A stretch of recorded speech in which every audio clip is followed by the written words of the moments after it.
It's an annual rite of fall, the team picture. Now, the only question is this going to be a picture-perfect season? I guess we'll know by the end of next month. As tonight, My 9 presents New York Yankees baseball. It's the New York Yankees against the Tampa Bay Rays in the first of 4 from Yankee Stadium here in the Bronx, New York. Hello, everybody, and welcome to Yankees baseball, along with David Cohn and John Flaherty.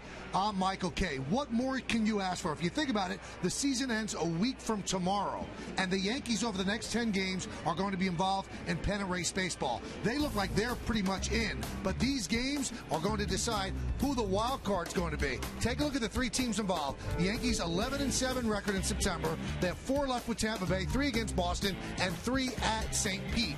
Red Sox 5-14, they're collapsing. 2 more against the Orioles, then 3 here at Yankee Stadium, and then 3 at Camden Yards. Tampa Bay 11-6 record in September, 4 at the Yankees, 3 against Toronto, and then 3 against the Yankees in St. Pete. The Yankees lead the East by 5 games, so there's a lot to digest there. And the first thing we want to talk about is Boston. What has happened to this team? A lot of panic. That's what's going on right now. Probably not since the year Bucky Dent hit the home run off of Mike Torres, but it's just injuries. It's pitching. They're still scoring. They still have a great offense. Adrian Gonzalez still leading the league in hitting. Dustin Pedroia still an MVP candidate. Ellsbury's having a great year. They still put up the numbers. I still think Boston's going to hold on, but that pitching, John Lackey, wow, what an awful year. He's pitching like me for the Yankees in the year 2000. So that's enough said right there. All right, now Tampa Bay is not playing extraordinary baseball, but good enough to take advantage of what Boston's doing. Well, it's the total opposite of the Red Sox. Tampa Bay has a loaded rotation, and they are young, and they've gotten better as the year has gone on. Desmond Jennings taking over in left field has really sparked that offense. A right-handed guy at the top of the order has a little bit of power and a little bit of speed. Tampa Bay does it with a strong rotation and quality defense. That should be great. So over the next 8 days, the Yankees really get a chance to play Kingmaker. The pitching matchup, we're going to tell you all about that. Ivan Nova's going to get it for the Yankees. We'll break down what he's done of late. That's next right here on My 9.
Pitch of tonight's game, and tonight's pitching matchup brought to you by Dunkin' Donuts.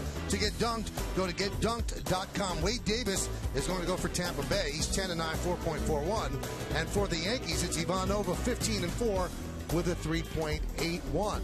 Well, you know the participants here. That's David Cohn. I'm Michael Kay, and John Flaherty will rejoin us in just a moment. Nova really has been good overall, David. Of late, he hasn't been able to pick up wins, but he certainly is holding his own. Yeah, you could just see him grow start to start. He's got more confidence on the mound, the way he's carrying himself. He's getting deeper and deeper into the games. He certainly has had a lot of run support as well. I mean, 6.87 runs of support from his offense all year long, but his numbers over his last 14 starts cannot be denied. He keeps the team in the game. He keeps the ball on the ground. He gets double plays. He's mixing up his pitches much better. That curveball's gotten much better. Ivan Nova, a lot of confidence. You go from trying to make the team in spring training to a mainstay in the rotation during the postseason. That's a good year. Absolutely a good year, and he's hoping to have a good game tonight against the Rays. Hey, what more can you ask for? You have 8 days left in the season, and you have a series with big-time playoff implications. Lineups, first pitch baseball, next on My 9.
Part by Verizon Fios. Switch to Fios, a network ahead.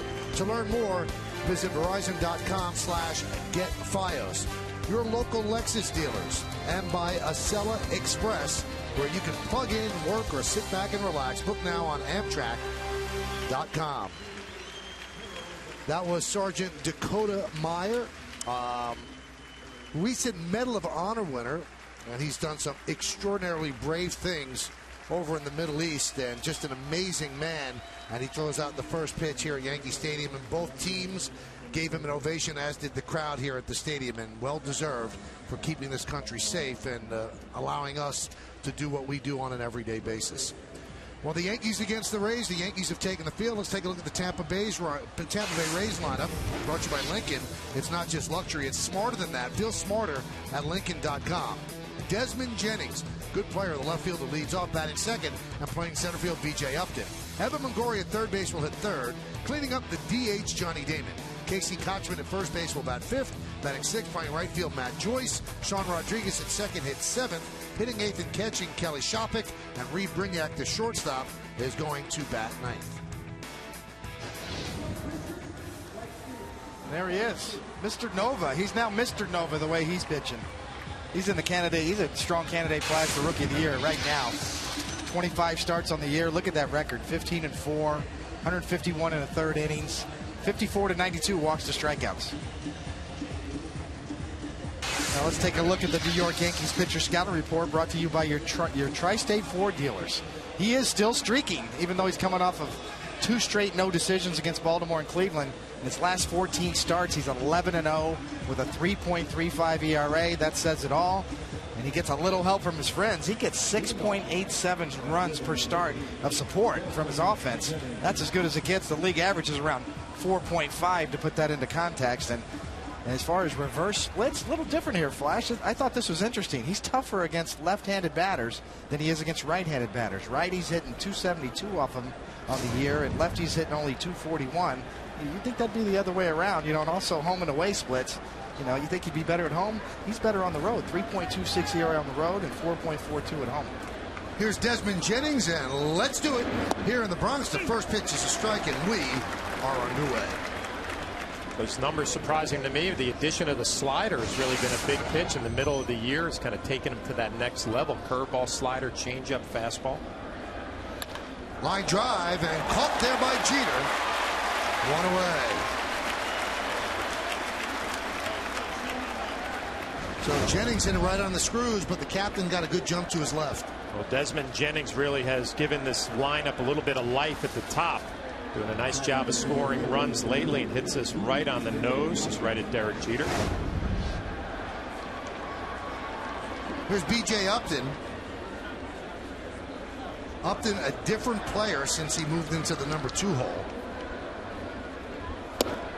And he's helped them become a different team as well. 17 for 43, 347 batting in the 2 hole, and he's done that in the last 13 games. High fly ball, center field. Granderson is there in right center, will make the play for the second out. Tonight's closed captioning is brought to you by your local Lexus dealer. Well, we all know the story by now. The Rays are making a run at the Red Sox, and all that separates them is one game in the loss column. The Red Sox split a day-night doubleheader with the Orioles yesterday, and the Tampa Bay Rays, they enjoyed the day off in New York. Johnny Damon had said, I wish that we could have continued to be playing after we won 3 out of 4, keep the momentum going. But Joe Madden said, I think the team needed a day. I'm glad we had the day off. And those are the wild card standings right now. 1 in the loss column between the Rays and the Red Sox, and 4 between the Red Sox and the Angels. And there's a strike to Evan Longoria.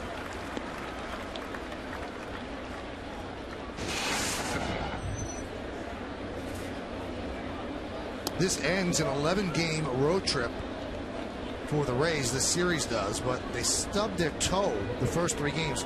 They took only 1 of 3 against the Orioles.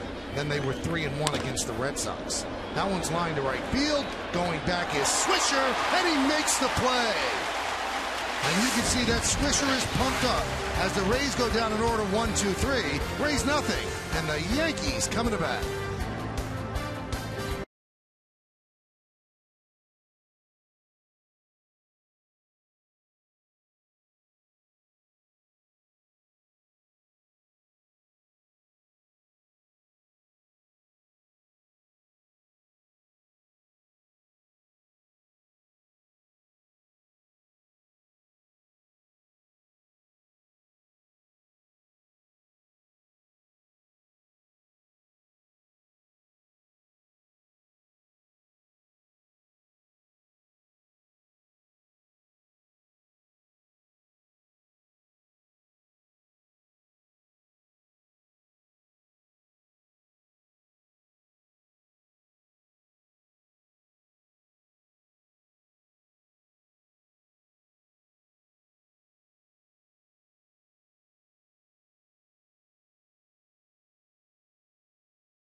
For the Tampa Bay Rays, let's take a look at the Yankees starting lineup. That's going to face him, and it's brought to you by Mazda. Zoom, zoom. The captain, the shortstop, Derek Jeter, leads off. Batting second and playing center field, Curtis Granderson. Mark Teixeira's at first base. He'll hit third. Cleaning up in a DH, Alex Rodriguez. Robinson Cano at second will bat fifth. Batting sixth, playing right field, Nick Swisher. Eric Chavez gets the start at third. He'll bat seventh. Batting eighth and catching, Russell Martin. The bottom of the order, the left fielder, Brett Gardner. Here's a look at Wade Davis. Probably I talked about the Rays starters, and we'll see his numbers here. He's really pitched better much late as of late as well, but certainly probably their 4th starter. 10-9 on the year, 4.41 ERA, 56 to 97 walks to strikeouts could be better. Take a look at the Tampa Bay Rays pitcher scouting report, brought to you by Emblem Health. What care feels like. But he has been following suit. Like we said, the whole Rays staff has been hot. The Rays are 7-2 in his last 9 starts, and he's 2-1 in September. Coming off a good one. He had a complete game against the Red Sox where he struck out 8, only gave up 1 earned run, and he's locked up. The Rays locked him up to a 7-year, $35.1 million contract, although it's NFL style. Only the first 3 are guaranteed. $12.1 million of that is guaranteed. There's Derek Jeter. And there's a strike from Davis. Jeter had 3 hits in yesterday's game in 4 at-bats, including a walk. Check that, 4 years of guaranteed.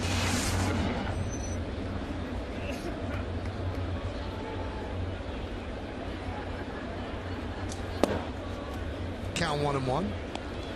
Yankees beat Minnesota yesterday 6-4. And the big news out of that game, Mariano Rivera picked up his record-breaking 602nd career save. Met with the media after the game with his 3 sons sitting alongside him, but one of the best moments was how Jorge Posada and Alex Rodriguez pushed him out to the mound so he could soak in the adulation from the crowd. He seemed uncomfortable on the mound, a rare thing for him, but it was a well-deserved honor. The 2-1, 3-1.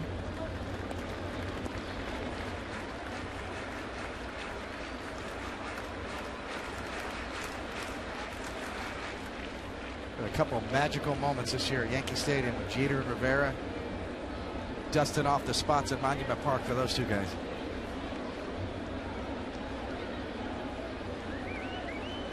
And the 3-1. There's a strike. So Jeter's worked the count full, and he turns and has a word for home plate umpire Wally Bell. That's a borderline strike on a 3-1 count. Shopik setting up in, down and in, gets a call. But you talk to people about Davis, kind of a wild card. He's got great stuff, can be dominant. You mentioned that start against Boston. Then he'll go out there in another start and underperform. Stuff is clearly there. Fastball, curveball, slider, change.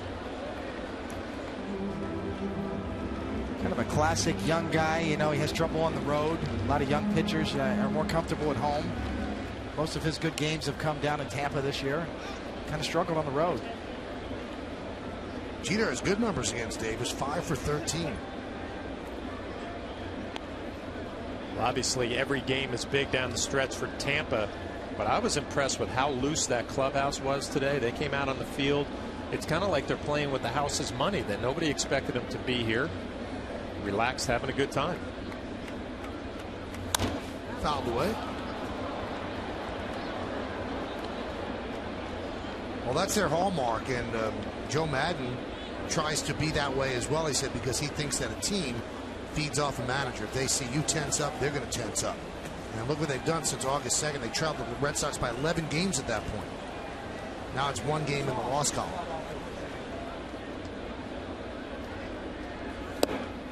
And Jeter does work that walk.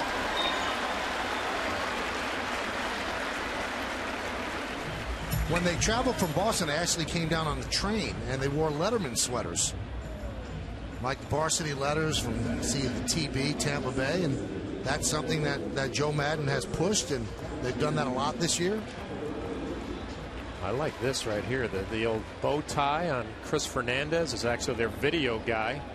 It's a good look. He doesn't really have a dress code for his team traveling. He wants them to be loose and happy-go-lucky. So far, it's worked out. Pitch to Granderson is upstairs 1-0. Yeah, but I was interested to find out today. I mean, it's something to be, what was it, 11 games, August 2nd. You have nothing to play for, and you go out there, and all of a sudden you get hot, David, and then you realize, well, wait a second. We actually have a chance to do this coming into Yankee Stadium. Be a tough series, 4 games in 3 days. See how they perform.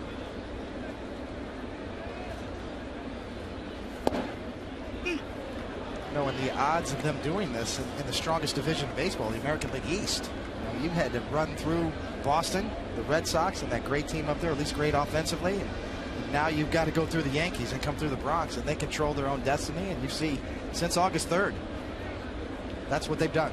29-15, and the Red Sox are under 500 since that point. Red Sox are 21-25. It's strange because the whole dynamic changed. Before the Yankees met the Red Sox the last time, it looked like if anybody's going to make the wild card, it would be the Yankees, or somebody would have to catch them. But everything kind of flip-flopped over on its ear, and the Yankees now have a commanding lead in the AL East, and the Red Sox are desperately trying to hold on.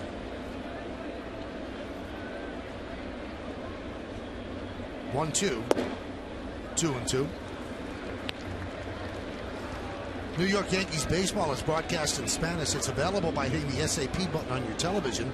SAP is brought to you by Toyota. Toyota is the #1 retail brand in America. Reassurance, only better.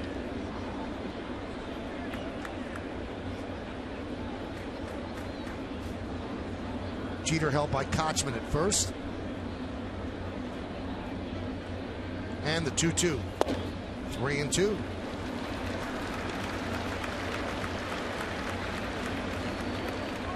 We mentioned it a little bit in the open. Tampa Bay does it with their starting rotation, and they play great defense. They do not slug. They're a team that runs on the bases, but they struggle a little bit offensively. The Yankees can jump out early. It puts a lot of pressure on the Rays. He allows extra base hits in the first inning, that's for sure. Nothing yet. The 3-2 fouled away. 15 extra base hits in the first inning this year. That's a high in the American League. That's 10 doubles, 1 triple, and 4 home runs.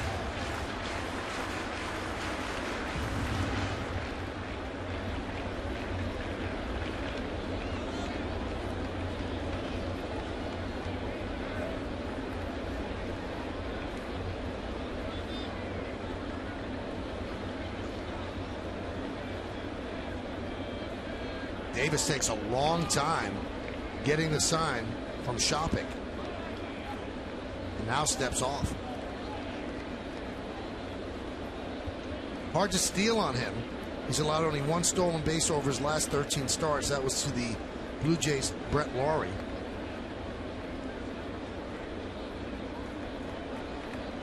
And Shopping throws out 41% of base stealers against him, which is a great number. Jeter goes. And that one is looped into shallow left, backing up his Longoria. He'll make the play as Jeter scoots back.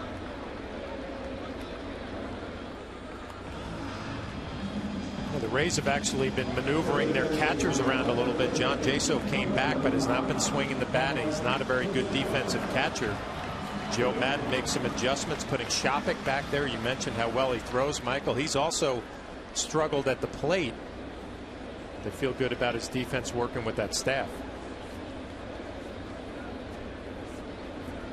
Here's Mark Teixeira. Teixeira 1 hit and 10 at bats against Davis lifetime. Pitch misses outside.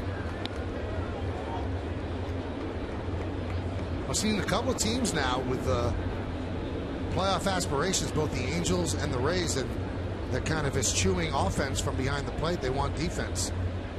Mike Scioscia has a guy that hits in the 200s, low 200s, behind the plate. Count 2-0. There's the shift for Teixeira. I believe it was Tampa Bay that really started this shift against him, and the rest of the league has caught on. But they don't play the second baseman in short right field as most teams do.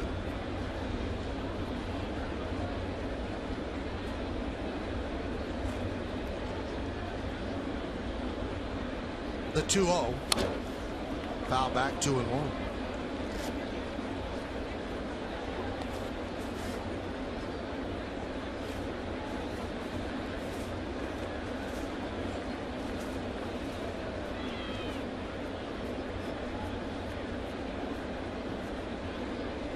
Wade Davis, not exactly Jim Cott out there.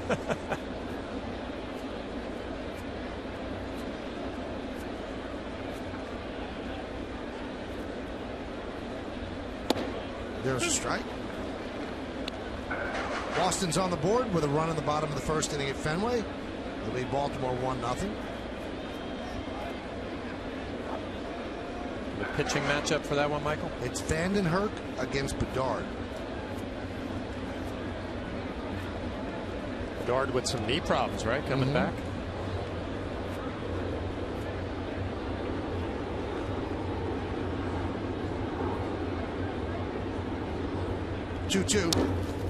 Right in on the hands.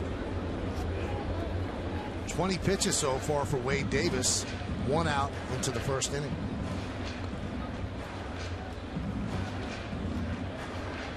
Wade Davis coming into the start was pretty confident against the Yankees. He said he felt pretty comfortable against this lineup. He had decent success in limited starts. Last 3 outings versus New York, he's 2-0 with a 2.40 ERA. He's feeling pretty good about a Flash coming into this. Swing and a miss. Foul tip and held on to by Shopping. 2 away. You know, a huge pitch in that at bat with 2-1 curveball. He drops it in there for a strike, and all of a sudden, if you're Mark Teixeira, you start thinking he might go to it again, and he has just enough on the fastball to get it by you, but pretty straight. Not a whole lot of movement. See Teixeira just under that 4-seamer.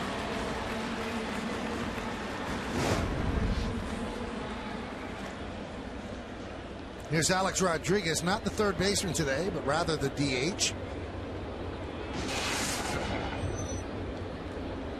283 overall as a DH, 6 for 31 this year. That's 194. Does have 2 homers though as a designated hitter. Swing and miss. Davis about pitching here at Yankee Stadium. I love it. The mound, the way the clay feels, the atmosphere, the height of the stadium, the amount of pressure, the people there, the team you're going up against. It's a challenge, but it's a whole other experience. That's from the St. Petersburg Times today.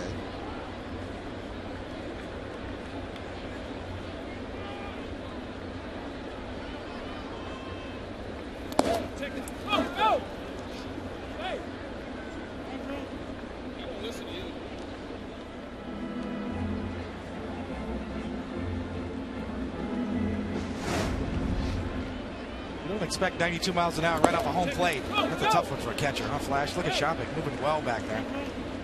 Well, a good first step, and he freezes Derek Jeter when he looks at him. You hear Alex Rodriguez saying, "Go, go." Derek saying, "You go. I'm not going anywhere."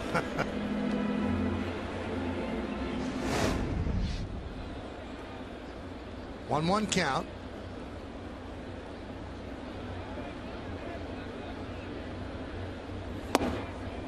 What the Yankees need over their remaining 10 games, obviously they need to mathematically clinch, but they need Alex Rodriguez to go into the playoffs running, feeling good about himself, getting his stroke down. He's got to get the stroke going. He looked good yesterday in the field, huh, Michael? Going to his left, going to his right, the strong throwing arm. It's like physically with the knee, it looks like he's 100% ready to go. Now 3-1. Count right here, David, where I always pay attention early, a pitcher and how he's feeling about himself. 3-1. You got a good fastball. Does he challenge Alex? Dangerous hitter on deck, and Robinson Cano.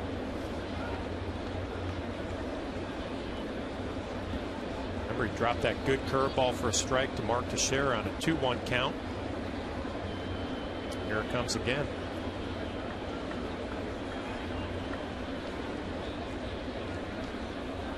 Three-1.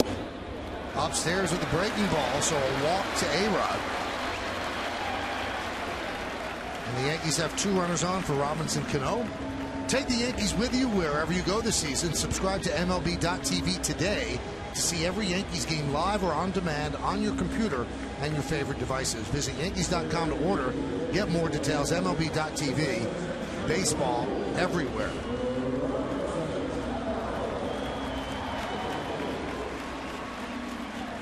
Well, that wasn't very sanitary. Shopik was using the towel to wipe his glove, and then Wally Bell came over, took the towel and wiped his face.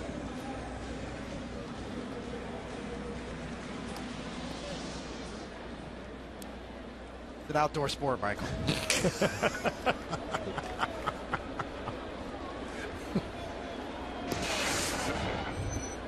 Here's Cano.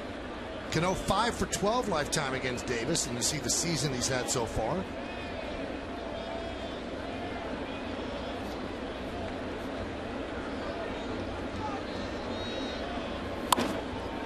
Now Davis so far in the first inning playing against his template to beating the Yankees. He said you have to minimize the walks. He said because they're going to hit your mistakes. So make sure you don't make that many mistakes and don't walk people. He's already walked 2 in the first inning.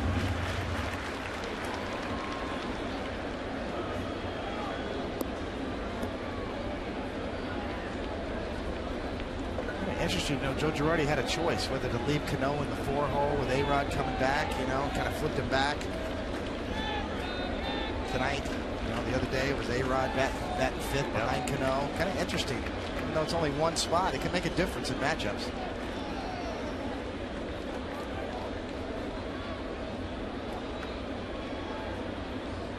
The 0-1 inside 1-1.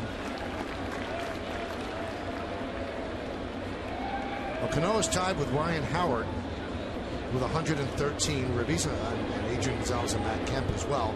Curtis Granderson leads the majors with 115 ribbies.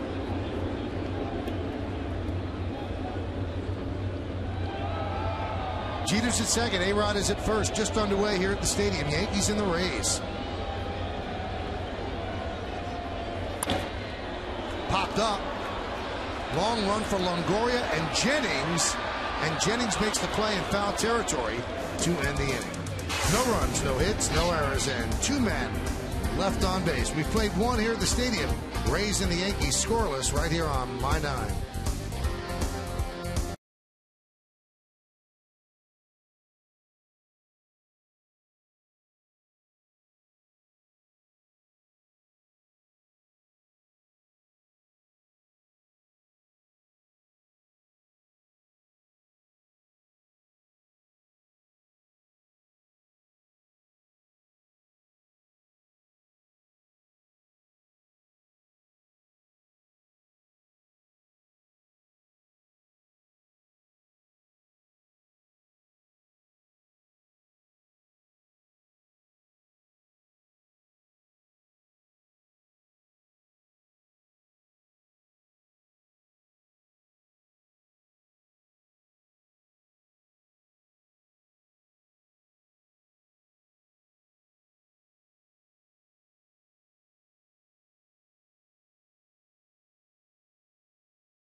And the scoreboard brought to you by Honda.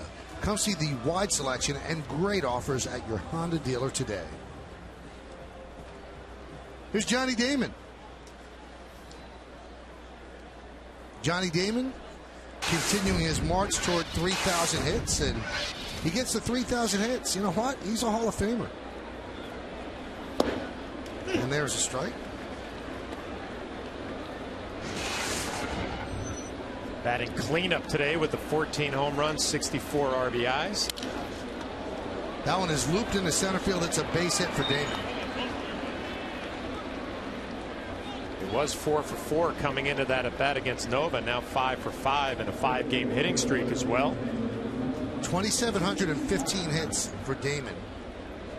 Now Johnny's been a very good player, and he's won World Series with the Yankees and the Red Sox. Let me put you on the spot, David. If he gets those 285 hits, do you think of Johnny Damon as a Hall of Famer? Does he have that sort of skill set? But, you know, I think the thing you forget about Johnny Damon is those Kansas City years, the Royals years, that were kind of forgotten years. And he was an excellent player for the Royals. That one is chopped right back to Nova. He's going to get the force at second. Nice play doing that. And they do not get the double play.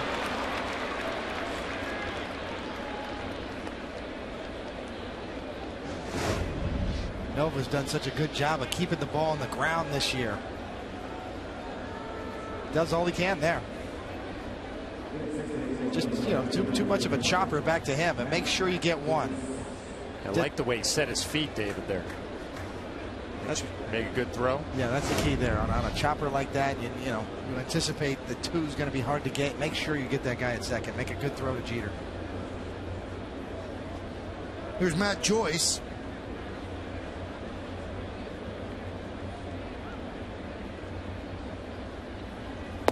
And the pitch outside, 1-0.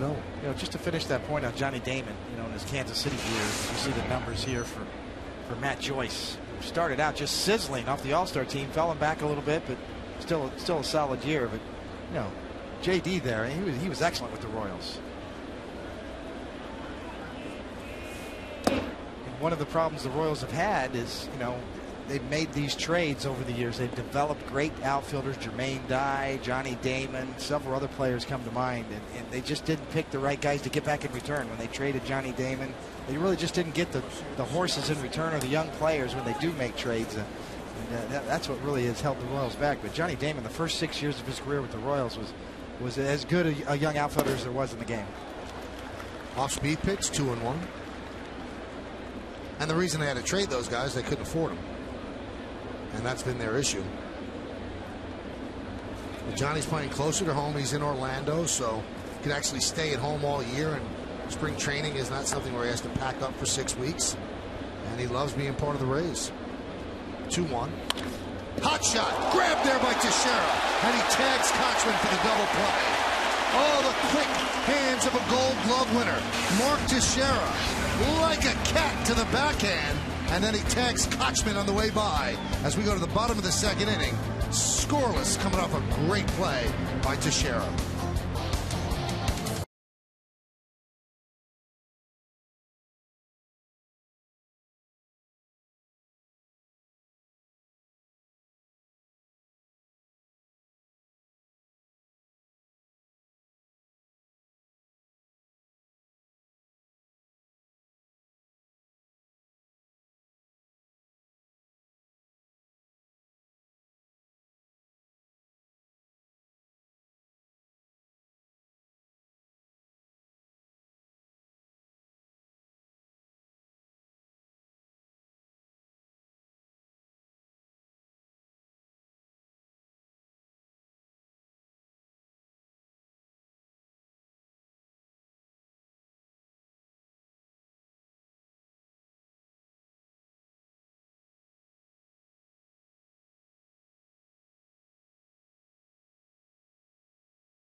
Series. Is it A, the Rangers, B, the Rays, C, the Red Sox, D, the Tigers? Text A, B, C, or D to 70377 or go to my9tv.com. Find out the results right after the game. It's Take on Russ, brought to you by Toyota.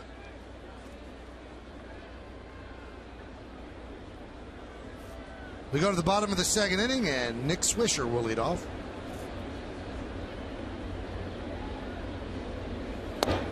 And there's a strike from Wade Davis, the Honda scoreboard. The Rays have one hit, that single by Damon. The Yankees, nothing to this point, but they have walked twice. Laced into left field, it is a base hit. Cutting over is Jennings. He's going to have to play the ball off the wall. And Swisher chugs into second with a leadoff double here in the second.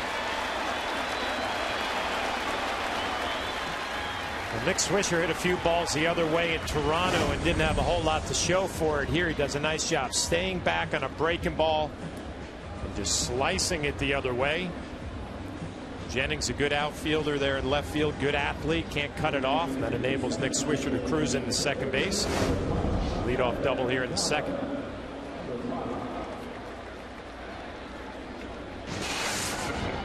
Here's Eric Chavez.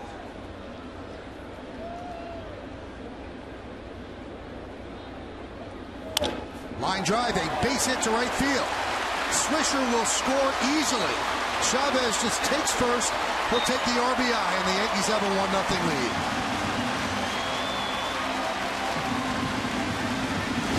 Well, Chavez has always been a good first pitch fastball hitter. You see, even though he gets it off the end of the bat there, even though it looks like he gets jammed, he pulls his hands in, breaks his bat.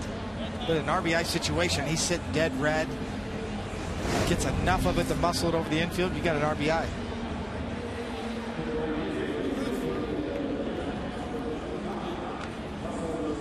Chavez's 26th run batted in, and that's going to bring up Russell Martin.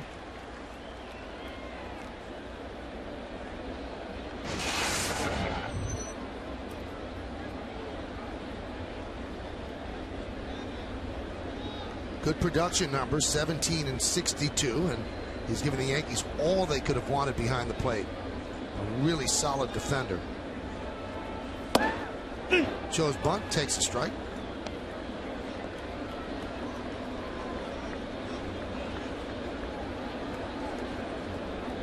So the Yankees on the board first. They lead 1-0.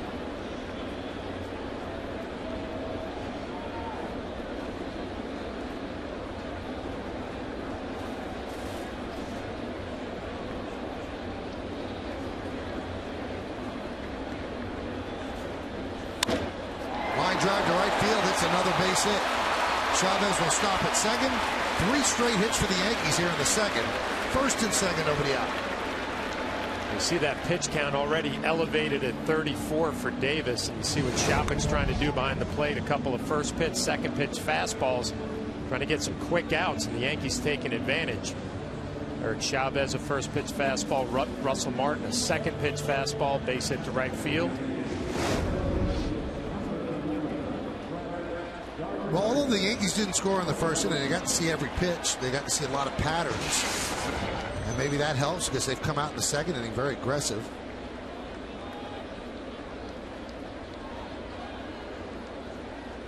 This time of year, the Yankees want to get everything in order, getting ready for a postseason run. You want that pitching staff to get locked in, and also offensively against a good pitcher here in Davis. You know, take some pitches, work some counts, grind out some at-bats. Trying to elevate that pitch count, get into the bullpen.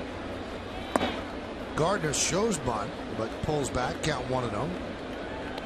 Well, the Rays are expecting bunt. Longoria isn't on the grass, and Kochman is charging with the pitch. Don't really expect a play here. The first time they played it straight up, you know, not a good situation for the wheel play. The shortstop would crash, take the third base spot with Longoria coming in and trying to cut down the runner at third. Be interesting to see what the Rays do here, how to counteract it. I expect Gardner to try to bunt again. This time he didn't square, takes a strike.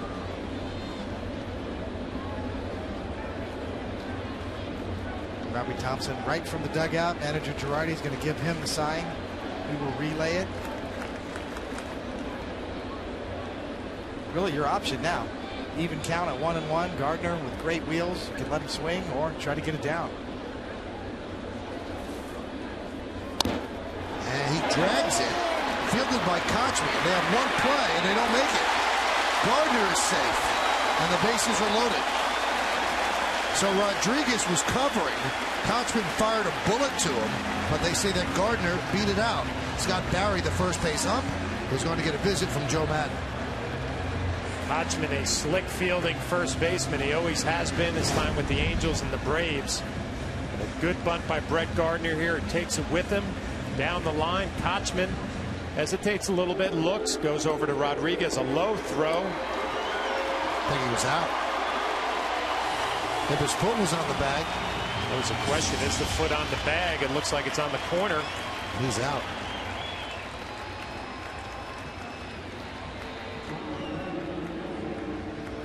Not really even close. I think the umpire is a little bit blocked behind Rodriguez. Maybe didn't see the ball hit the glove. No doubt about that. Yankees in good shape now. Bases loaded. Nobody out. And here's Derek Jeter. Mentioned it in the first. I mean, the Rays struggle offensively. If you can jump out on them early, put a little pressure where they have to start trying to get big at the plate, that is not their game. Derek Jeter in a big spot here. 1-0 Yankees, looking for more. There's a strike. A little surprised that the Gardner took the bunt to first, and also the Kochman didn't take a shot at third. Longoria got back. And with Chavez running, obviously not very fleet of foot. Well, Kochman, a good defensive player. I thought he had a shot at third there.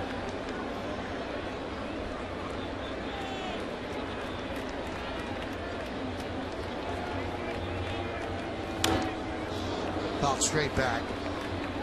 Jeter, a .331 lifetime hitter with the bases loaded. And that's about 16 points higher than his lifetime average. Well, you see, if you bunt the ball to third, Longoria's got to field it. Now Longoria gets back. Kochman's got a shot right now if he throws to third. He doesn't even, you know, it didn't even look like he gave it a thought. He turns and wheels and tries to get the quick out, and he did get him at first. The call did not go their way.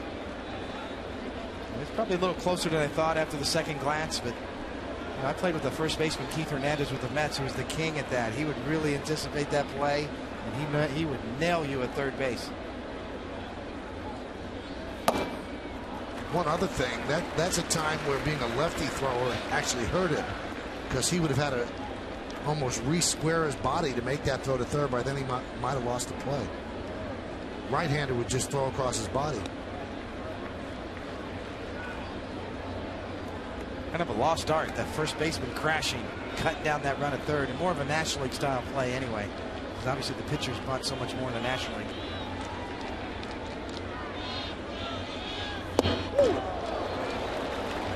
Down 2-2.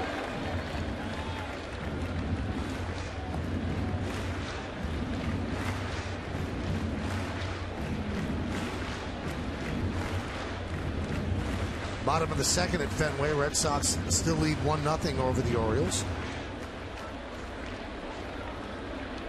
And this is one of the few times where the Yankees score will be cheered at Fenway Park. And they put that one up. The 2-2. 3-2. Well, a lot of work for Wade Davis in this ball game early on. Ahead in the count early to Derek. 0-2. For close pitches. Now it's full with the bases loaded, pitching for his life here in the second inning.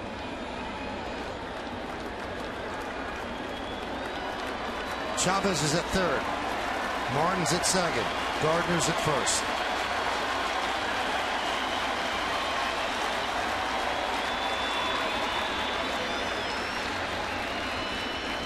(3-2). Swing and a miss. He struck him out. Dialed it up to 96 to get Jeter.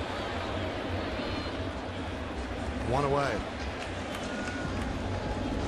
You called it, Flash. Pitching for your life. You're rare back. This is the best you got. It's right down the middle with the belt. Jeter's late. You don't know how this inning or how this game is going to turn out, but usually we pay so much attention to the big pitches late in ball games. That was a huge pitch early on. 3-2 came right at him, picked up a big strikeout. Pitching coach Jim Hickey goes over what they want to do with Granderson.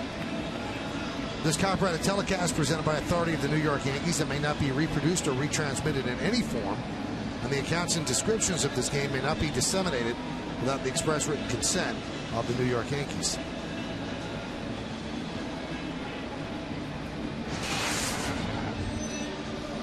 Well, he leads the major leagues in RBIs, and he's got a couple on there right now to up that total. Granderson popped up to Longoria in shallow left in the first.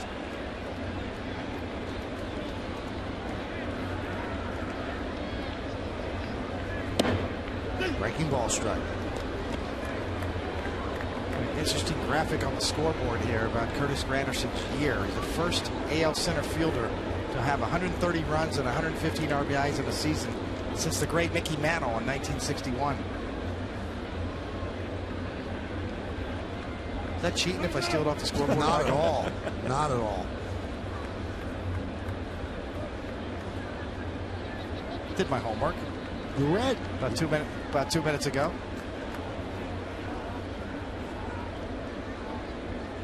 The 0-1. Line drive, a base hit down the right field line. Chavez scores. Martin scores. Here comes Gardner, and he will score. It's a bases clearing double by Granderson, and the Yankees lead 4-0. Wade Davis able to pick up the strikeout of Derek Jeter, and I'm sure he's thinking, if I can get a double play and get out of this inning somehow, it'd be a miracle. He doesn't get away with it. Back-to-back curveballs. Curtis Granderson had a good look at the second one and hammers it into the corner. Matt Joyce a pretty good job to Rodriguez in the relay, but Brett Gardner all the way around from first. Too much speed, a double, clears the bases. 118 ribbies now for Granderson. Man, watching Brett Gardner run the bases and cut the corners, he does it as well as anybody in the game, at least in the American League. Maybe Michael Bourne. Count 1-0. Curtis Granderson starting to get hot at the right time. Kind of went through a little slump and had a nice series in Toronto. Home run yesterday.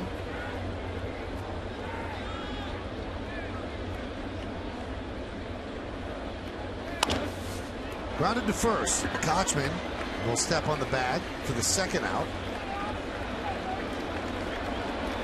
Now, I don't know if Kochman forgot how many outs there were. Looked like he was running to the dugout. But it's 2 outs. See, that ball stayed down on him. And indeed, he does forget how many outs there are. He's going to play it off like I was just running, looking at Curtis Granderson. That was a good playoff. It was.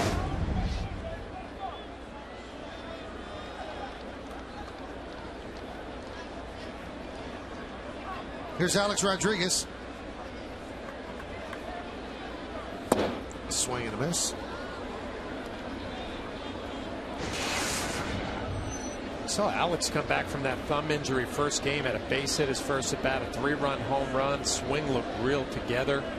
Ever since, it looks like that front hip leaving a little bit early.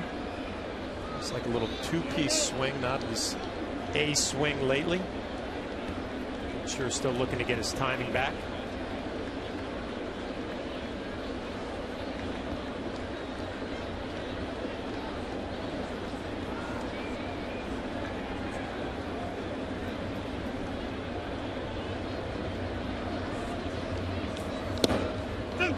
David, is that Jerry Springer?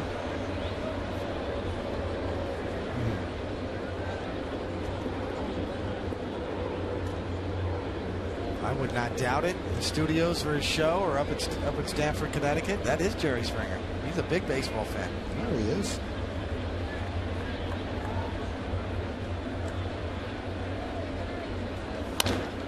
Grounded to short. Right there is Brignac, and that will do it. But the Yankees get 4 runs. How do they do it? Well, it starts with Nick Swisher, led off the inning with a double.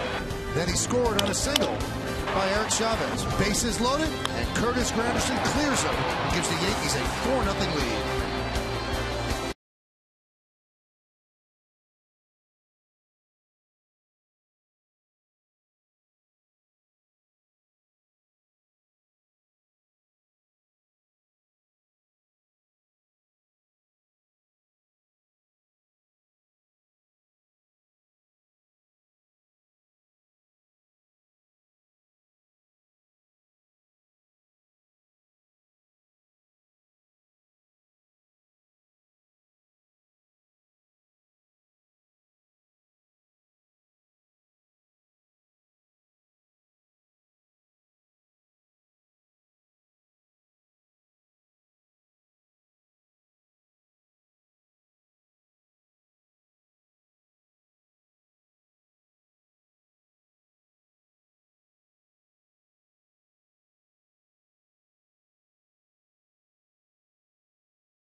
The out-of-town scoreboard is brought to you by Kia Motors.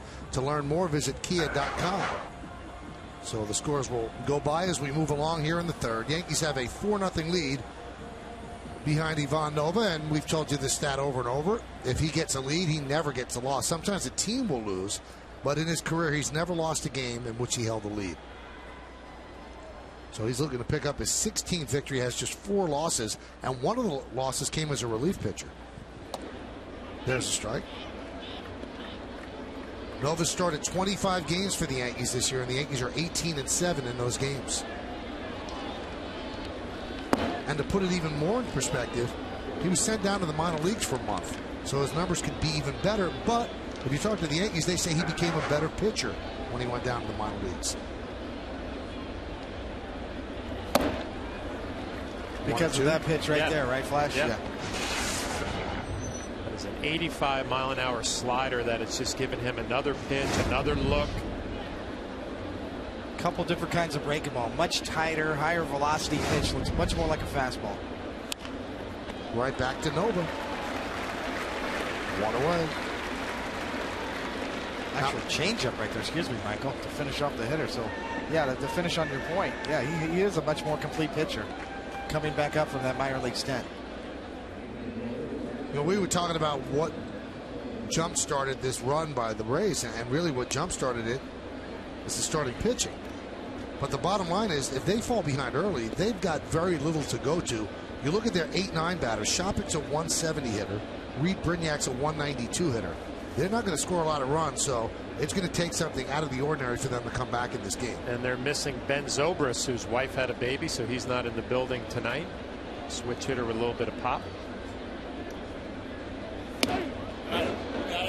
Wow, that clipped him on the way by, so Shopik gets hit.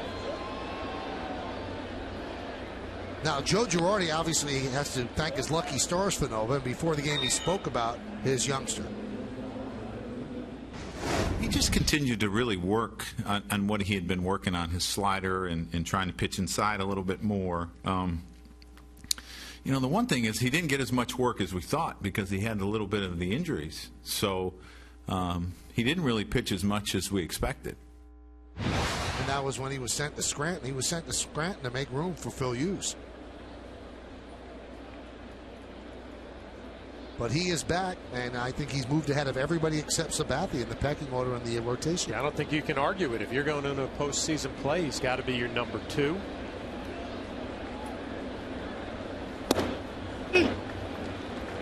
strike to bring yet.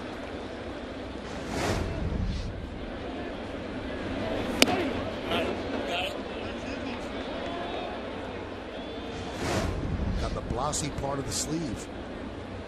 You're going to get hit, that's the way. The 0-1. 1-1. Thinking about a postseason start, David, and I don't see anything in his demeanor out on this mound or his body language that would tell me he would be intimidated at a big spot. Not really. You know, my first instinct would be to start a young pitcher at home in the postseason as opposed to on the road. Fly ball left center. Granderson back to make the play for the second out. But with Nova, his splits are better on the road this year, so you could conceivably start him in Game 3 on the road and feel very comfortable with it. And even though he's your number 2 starter, you could flip-flop it. I think Bartolo Colon's in that mix in your top 3 starters, and certainly number 4, we'll see. You know, but I believe Bartolo Colon's in your top 3, and you know, Freddie Garcia, AJ Burnett. You've got choices for number 4, but it's really about how you want to line it up. Do you want Nova to pitch Game 2 at home, because conceivably the Yankees are going to have home field advantage at least in the first round, or do you want Nova starting Game 3 on the road? Here's Desmond Jennings. Pitch outside. Jennings was called up on July 23rd. He's always been known as the best position prospect that the Rays had. But a lot of teams, especially smaller market teams, play that arbitration game. They want to call up a young player early. That means they have one fewer year where they really control them without arbitration. But some critics of what the Rays did, you know what, if you had called them up earlier, maybe you wouldn't be trailing the Red Sox, you'd be ahead of them. Well, wasn't Sam Fold getting it done there for a while at the beginning of the year that kind of held off maybe some for the first 2 months? Then he slowed down. Yeah, then he slowed down. But they always felt that Jennings would eventually replace Carl Crawford. There's a strike, and Crawford has not done that well this year for the Red Sox. Well, Jennings is just an outstanding athlete. We'll see his resume right there. I mean, coming up through the minor leagues, he was highly touted with power and speed. Broken back ground ball to Jeter. He's going to go the short way, and that will do it. No runs, no hits, no errors, and one man left on base. We go to the bottom of the third. 4-0 Yanks.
New York Lottery, hey, you never know. Jacoby Ellsbury holds a slim lead over Robinson Cano, and Curtis Granderson after his double now has 75. Adrian Gonzalez with 73. So the leader list about extra base hits, all about the Yankees and the Red Sox. Ellsbury an inside the park home run last night at Fenway. They split a day-nighter. They lost 6-5, and then they won 18-9. Here is Cano. He'll lead off against Davis.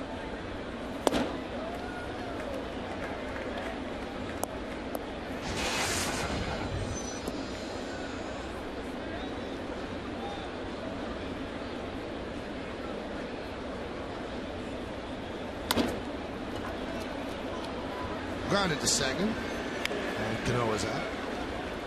Big storyline yesterday that happened in two cities on two teams that are expected to make the playoffs. Red Sox won 18-9. They jumped out to an early lead. Then it was 11-8 in the fifth inning, and Francona comes out to take the ball from John Lackey, and he gave him a death stare, like he couldn't believe he was taking him out and didn't give him a chance to win. And then here in New York, A.J. Burnett had a 5-0 lead. Gives up a run in the fourth and then two in the fifth with another runner on. And Joe Girardi takes the ball from him. And after the game, A.J. said, "Don't say I couldn't finish the game. I wasn't allowed to finish the game." And I think that got Nick Swisher on the check swing. And he will take first base. The only doubt was whether or not he swung. And they checked Vic Carapazza, the third base ump. He said he did not swing. And Gene Monahan and Joe Girardi will quickly come out and look at Nick Swisher. Was that the elbow he hurt too, throwing? Yep.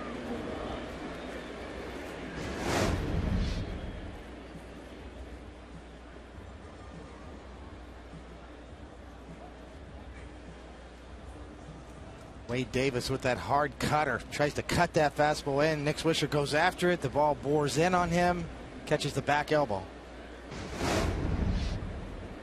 So many hitters get hit that way, you know, with the style of hitting nowadays, Flash, where they use their hands so much, bring their hands in, lead with the knob. Watch Swisher almost bring his back elbow right into this pitch. He's going to stay in the game.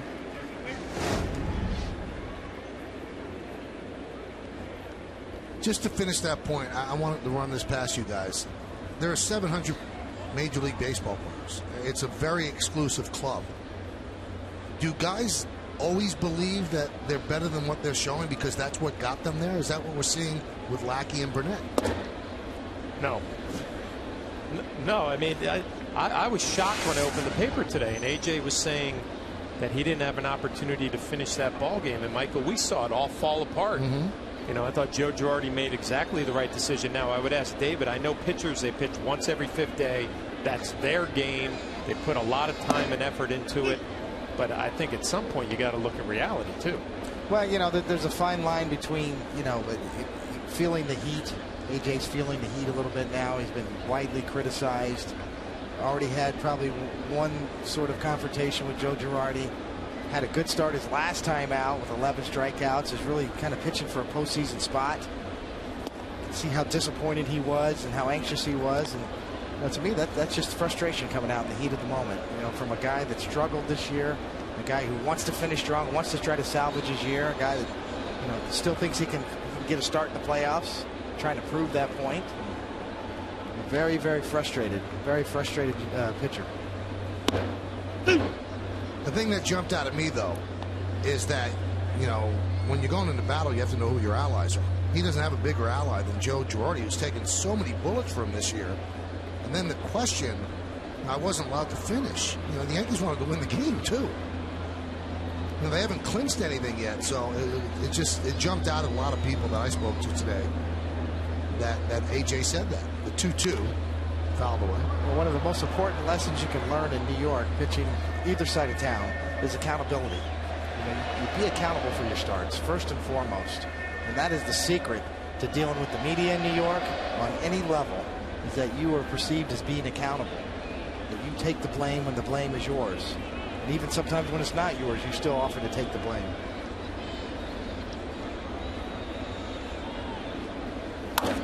Line drive, another base hit for Chavez. Nick Swisher will stop at second. Joyce comes up throwing, and Chavez is 2 for 2.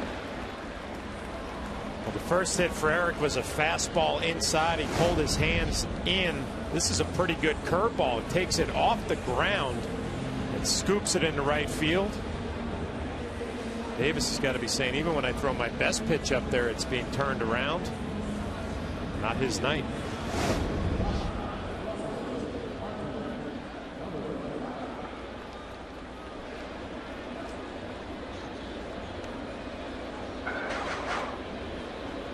Baltimore is now taking a 2-1 lead over Boston, and they're still batting in the third inning.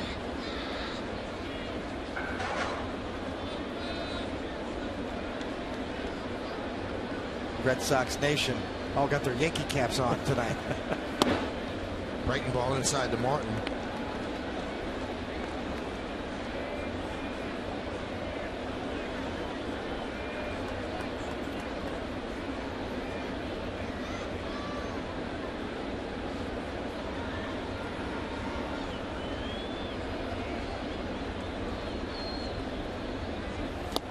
Swing and a miss.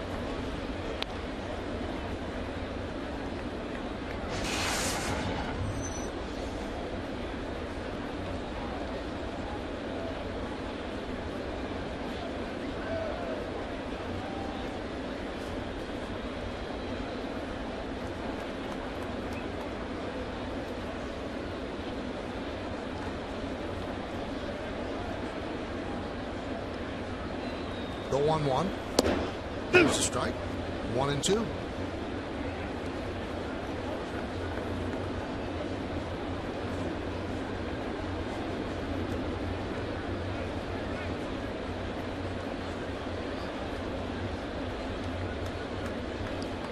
Swisher's at second. Chavez is at first. We're in the bottom of the third. Yankees up 4-0.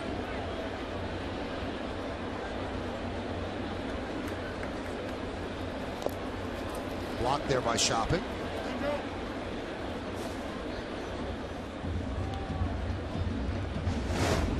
This is the reason why Shopping is a catcher in this game and why the Rays have made the move. He's excellent defensively. Like a young John Flaherty back there, blocking that ball, bouncing on it. He's got a batting average like a young John Flaherty too, about $170.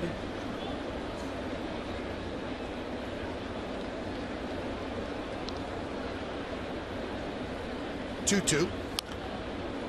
Now, I don't know if you heard during the Toronto series, but Brian Butterfield, just Cesar Ramos for me. Brian Butterfield, the third base coach, said that John Flaherty's the greatest catcher I've ever seen at blocking balls in the dirt. He said he turned bullets into marshmallows. That's our guy. You know what? That's high praise from a quality source too. Brian Butterfield, one of the best I've ever been around.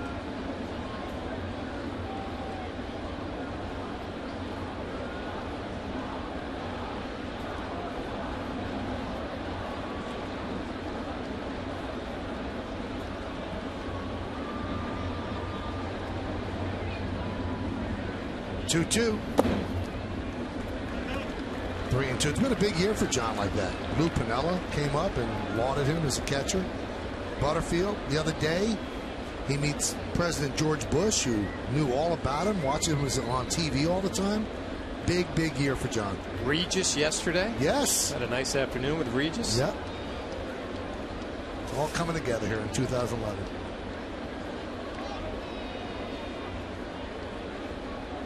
Let's see if the Yankees send the runners 3-2 with one out. They do not, and the bases are loaded. Saturday afternoon, the Yankees take on the Red Sox, and Fox 5 has your ticket. Coverage starts at 4 p.m. as the Bombers battle Boston for the all-important top of the American League East. This is the last Yankees-Red Sox series of the regular season, so fans, you can't miss a pitch. Fox Saturday Baseball, Yankees-Red Sox, Saturday at 4 on Fox 5. Pitching coach Jim Hickey getting a little antsy there in the dugout. 66 pitches with one out in the third. Close pitch to Russell Martin. Davis did not get the call. It's been that kind of an evening for him. The infield is in because they don't want to play a double play depth because they don't think they could double up Brett Gardner.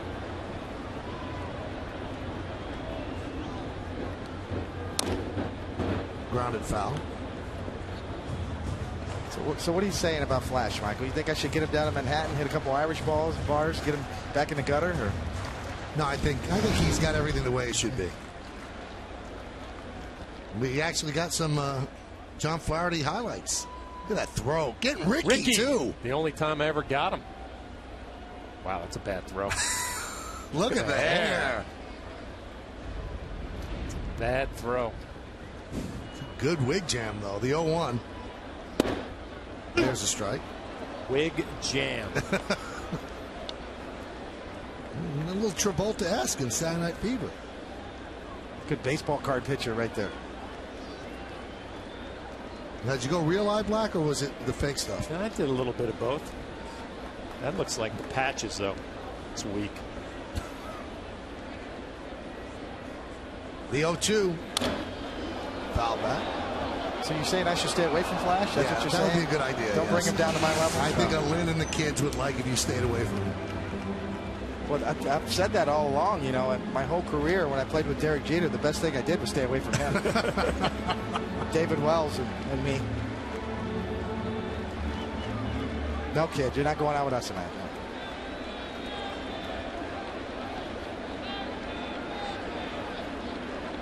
Seven for 19 this year with the bases loaded. Things getting uglier for the Red Sox. Baltimore now leads 4-1.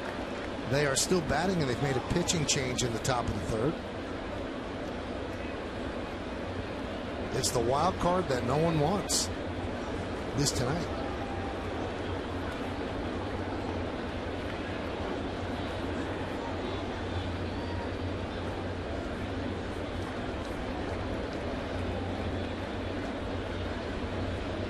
And the 1-2 fouled away. Well, when you get down this late in the season and you have a night like tonight and say things hold true to form and Baltimore beats Boston and the Yankees beat Tampa, you know, it's kind of a bumping of heads night. You know, no harm, no foul. But really, it favors Boston because you shave one more game off the schedule. So whoever has the lead, when you bump heads and you both lose or you both win, the team in the lead gains. Only so many games left. 1-2. Missed outside. We're in the third inning, and he's thrown 72 pitches. He's really labored from the first inning on. 29 pitches in the first, 21 last inning, 22 here in the third, still with just one out and the bases loaded.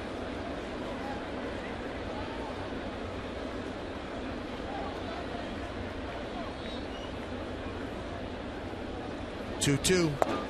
Now 3-2.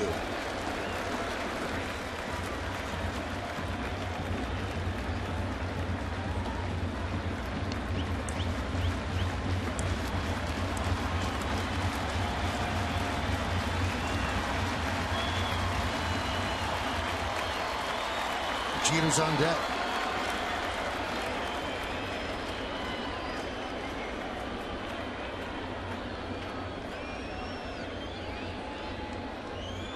And the pitch. Foul back.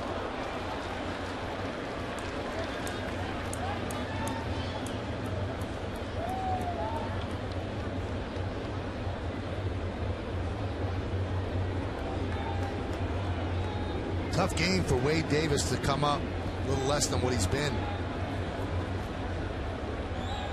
against a team where he's had some success. 2-1, 3.81 in 4 starts.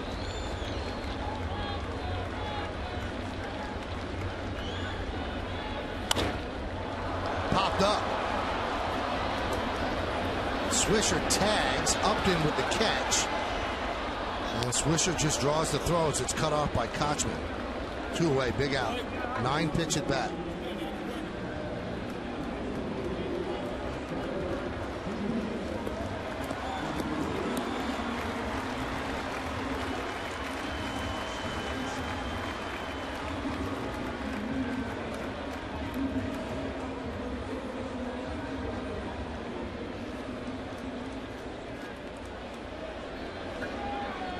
Jeter is 0 for 1 with a walk.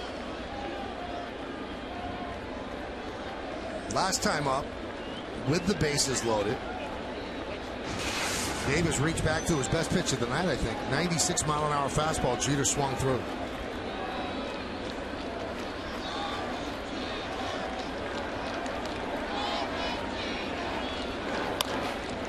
one is chopped to short.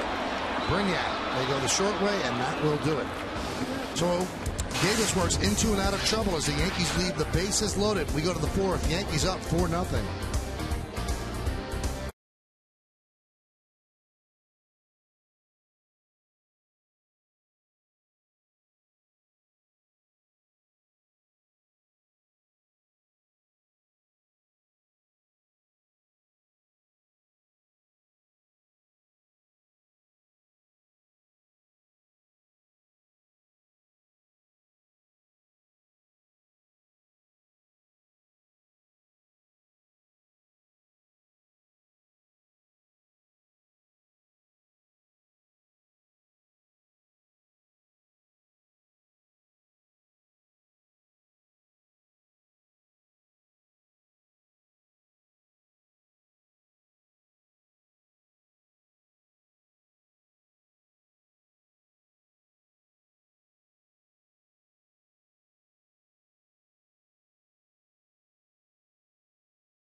For some juicy tender chicken McNuggets. Before Ian Kennedy, who was the last pitcher to win 20 games in one season after pitching for the Yankees.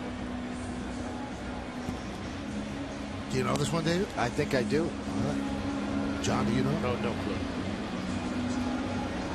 Good for Ian Kennedy. 20 wins. I did not see that coming. What we saw here in his brief Yankee career. Put it all together with Arizona. 20 wins, legit. A 20-game winner on a team heading for the playoffs. Yeah. One of those rare deals that's worked for everybody. The Yankees, the Tigers, and the Diamondbacks. Here's B.J. Upton. Pitches inside. And on that Diamondback team, B.J. Upton's brother making a bid to be the MVP of the National League. Count 1-1. Kevin Towers deserves some credit. GM of the Arizona Diamondbacks actually spent some time with the Yankees working with Brian Cashman. Goes out to Arizona, has them go into the playoffs.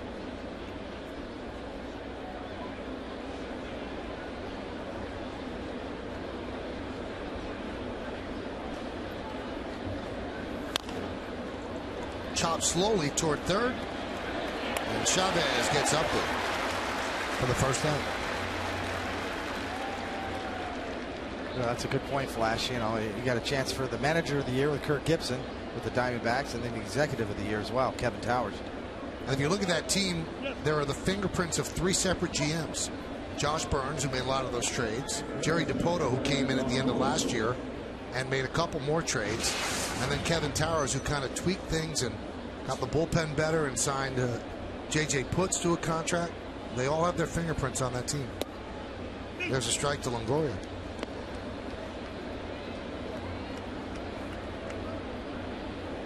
They're in the bottom of the third now at Fenway. Orioles lead the Red Sox 4-1.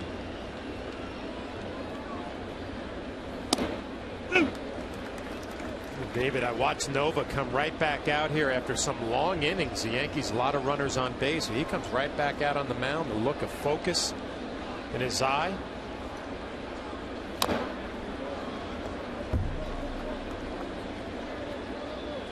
Total control of what he's doing out there early on in this ballgame.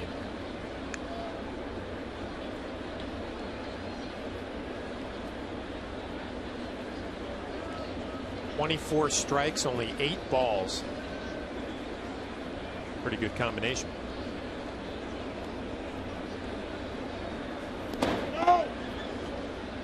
1-2.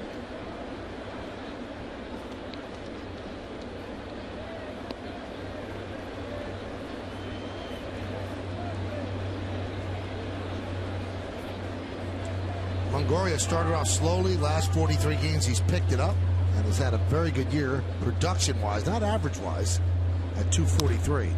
That one's popped up, shallow right, and Nick Swisher will not get there. It's a base hit. So 1-out single for Longoria. Hey, tomorrow on the Yes Network, it's a full slate of baseball as the Bombers battle the Rays in a day-night doubleheader. Complete coverage of Game 1 starts at 12:30 with the Tri-State Ford pregame. Then stick around for Game 2 with pregame coverage beginning at 6:30.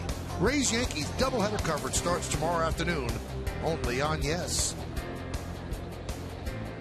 Should be a fun day at the stadium. 2 good games. Here's Johnny Damon.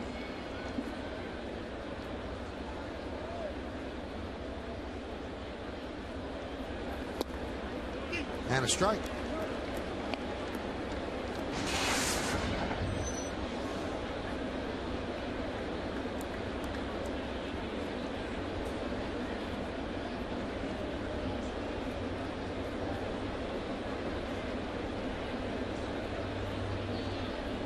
The 0-1. Sounds like a broken bat. Fly ball to right field, and Swisher's there for the second out.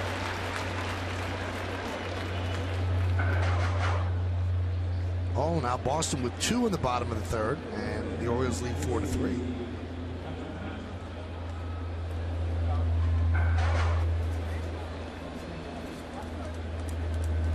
See a shot of Joe Madden there. Bobby Valentine had one of the funniest lines the other day. He said, Joe Madden reminds me of myself. And I said, why? He said, everybody hates him the way they hated me.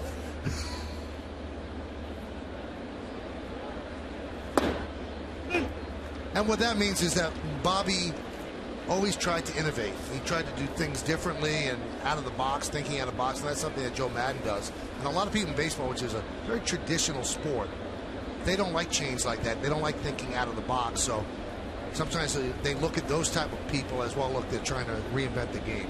And I think Bobby suffered through that. Madden does as well. There's a base hit to right field off the bat of Kochman. Yeah, but don't you think it's gotten to the point now with Joe Madden that he's starting to gain a lot of respect for what he's done in Tampa with a very limited payroll, a bunch of young players, and here they are again making some noise.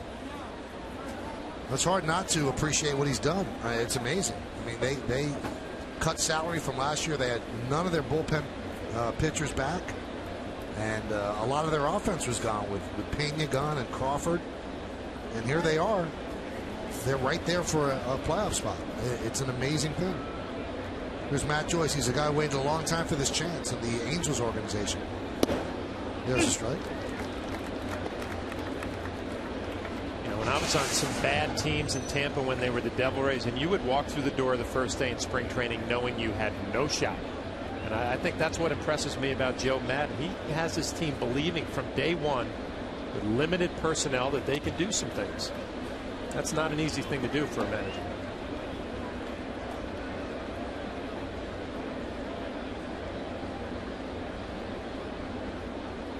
I think with Joe Madden too as well. You know, he paid his dues as a coach with the Angels for so long. And a lot of different hats he wore over the years in development and scouting and also coaching. 1-1 to Joyce. Hit sharply to second. Backhanded there by Cano. And that'll do it here in the fourth. No runs, 2 hits, no errors, and 2 men left on base. We go to the bottom of the fourth. It's 4-0 Yankees.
The last pitcher to win 20 games in one season after pitching for the Yankees.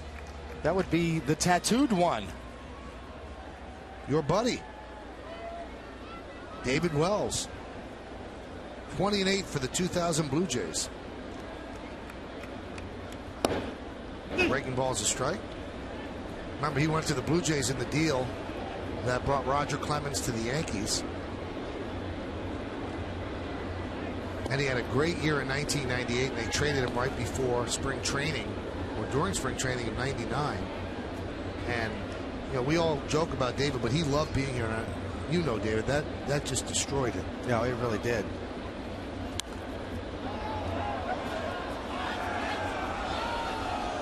You know, I get the feeling with David Wells, he could probably walk out there and pitch right now. I mean, he just had that rubber arm, you know. He just really had gifted, really good mechanics, true lefty, beautiful delivery. He's thinner now than he ever was as a player, though. He's in great shape. He went to spring training with the Yankees this year through batting practice and really hustled around. Loves wearing those pinstripes. And he did come back to the Yankees after he was traded. The 2-2 and the count 3-2. He's got a memorabilia collection, Flash, that'll just stun you. He's got the cashmere white coat that Babe Ruth wore when the last appearance at Yankee Stadium. On Babe Ruth Day? On Babe Ruth Day. If you remember the old pictures of Babe Ruth, he had a white cashmere full top coat on. Boomer's got it at home. He found it somewhere, bought it. Somewhere on the memorabilia market. He's got it on a mannequin in his room. The 3-2. It's upstairs as Granderson walks. David had a nice run with the Yankees. A perfect game, ALCS MVP in '98, 9 seasons of 15 or more wins. And I don't mean this in a bad way, David. He was so good that if he really put his mind to it early in his career, I think he was a Hall of Fame sort of talent. Well, there's no doubt it took him a while to figure out his craft, you know, and also he spent a lot of time in the bullpen too because of that. You know, he missed out on a lot of games started early in his career. The first 6-7 years of his career, he was bouncing back and forth between the pen and the rotation.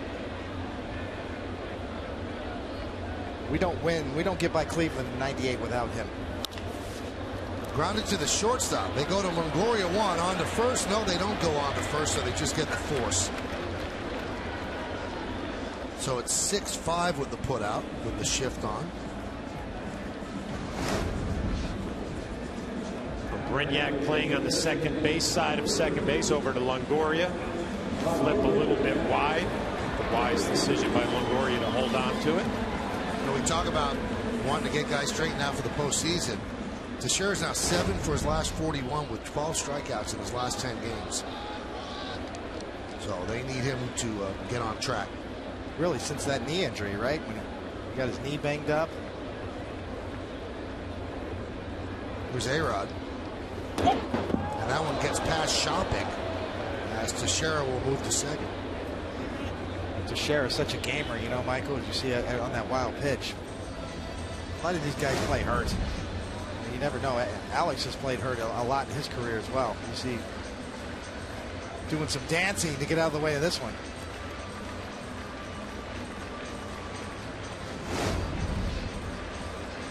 Fully expect pitchers to test Alex Rodriguez inside with that thumb and see how it's going to hold up.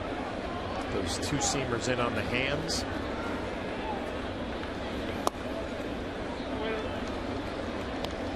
That's one of the things that Joe Girardi talked about with Kim Jones in the pregame show. Girardi just wants to win now. All the questions about postseason, he just deflects, doesn't want to talk about, almost gets irate with some of the media members. You know, once they clinch, then they can give these guys a little bit of a break, a little bit of a rest, maybe get Teixeira healthy. High pop-up. Everybody's converging theirs upward for the second out. You know, the media gets so upset at Girardi because he just doesn't want to give away state secrets. Very close-mouthed about the decisions that are going to be made. But he told me a story the other day, and it brings it all into focus. I asked him what he thought of Austin Romine's parents, how the dad was crying, and I said, well, what did your dad do? He said, well, it's a funny story. He said, I made the Cubs out of spring training. They're going to intentionally walk Cano. He goes, Don Zimmer told me 4 days before it was announced and said, but you can't tell anybody because I still haven't told the people that aren't going to make the team. So I don't want you to tell anybody because the media could find out. He said, so I didn't tell my dad. So he didn't tell his dad to keep the state secret because he thought his dad would tell people and those people might tell the media. So that's just how Joe is. I mean, Joe's buttoned up with that stuff.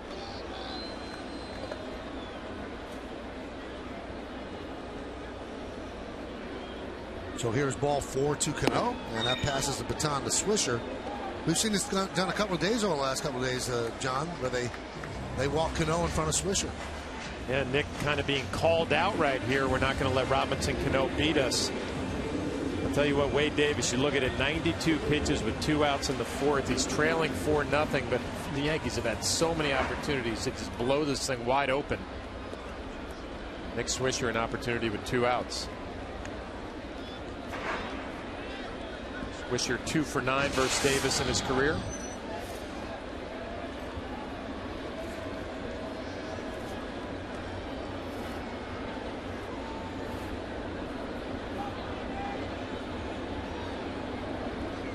Boy, Davis has had absolutely no pacing at all on the mound tonight. Really taking a lot of time between pitches.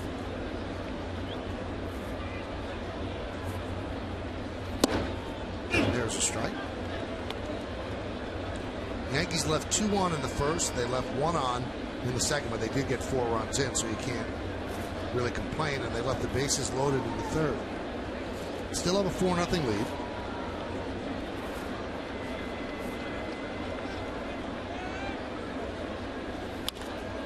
Grounded to third. Longoria will beat Teixeira to the bag, and that will do it. So Wade Davis keeping a heartbeat for the Blue Jays, or for the Rays, as the Yankees strand 2.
Baltimore's Memorial Stadium. Significant because that was the 154th game, and if he was going to tie or break Ruth's record of 60, he had to do it within 154 because that's how many games that Ruth played in.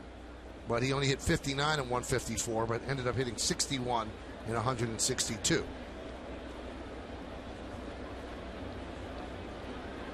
And Rogers' accomplishment is going to be honored here at the stadium on Friday night.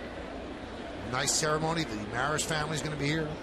The Mantle family is going to be here. Kind of started the whole debate about the asterisk, yeah, right? In the record book. The commissioner at the time was Ford Frick, and he happened to had been a close friend of Babe Ruth's. There's a base hit to right field off the bat of Sean Rodriguez. So we want to remind you about that. It's this Friday, September 23rd. They're going to celebrate the 50th anniversary of Maris's single-season home run record. Special pregame ceremony emceed by Billy Crystal. It's going to include the Maris family, members of the Mantle family, and teammates of Rogers on the 61 team. Yogi's going to be here. Be sure to arrive early as the ceremonies will begin approximately at 6:15 while the Yankees against the Red Sox game is going to follow. That should be great. Sal Durante is also going to be here. He's the guy who caught the ball on the stands. And at that time, he was ushered into the Yankee clubhouse. And he said to Maris, "Here, I want you to have the ball." And Maris said, "You keep it and sell it. You can do better with the money than me having the ball." And Durante ended up selling it for $5,000, which was a lot in 1961, and used it to pay for his wedding.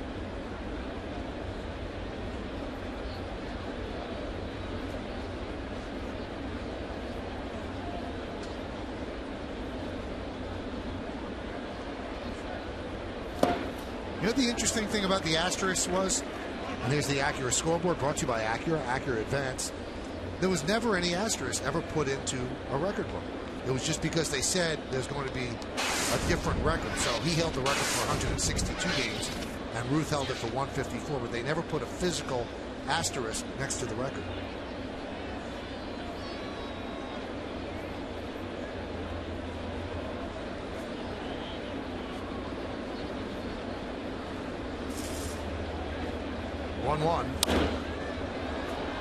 Fouled away. That chase of the record was so stressful for Roger Maris that toward the end of the year his hair was falling out in clumps. He just felt so much pressure, and so many people were rooting against him because it wasn't Mantle. He and Mantle were head-to-head going into September, and then Mantle got hurt, so he knew he wasn't going to get it, and then fans still were rooting for Babe Ruth to hold the record, and Maris was not beloved during that chase. Only later was he more appreciated.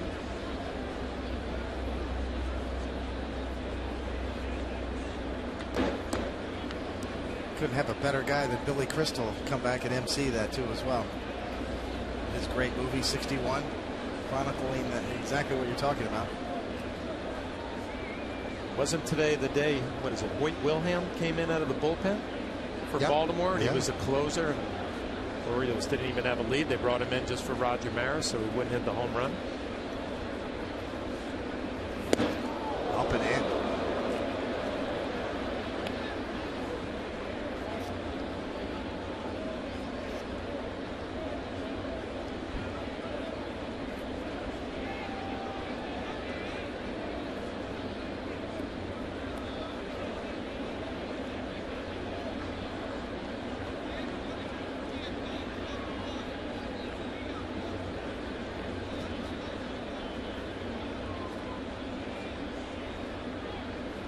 The 2-2.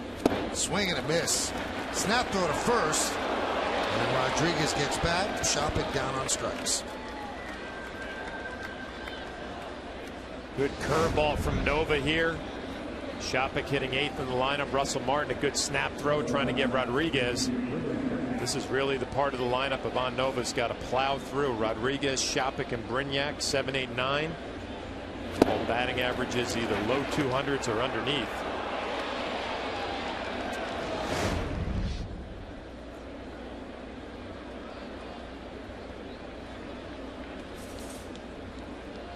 Brignac flied out to center. That was in the third.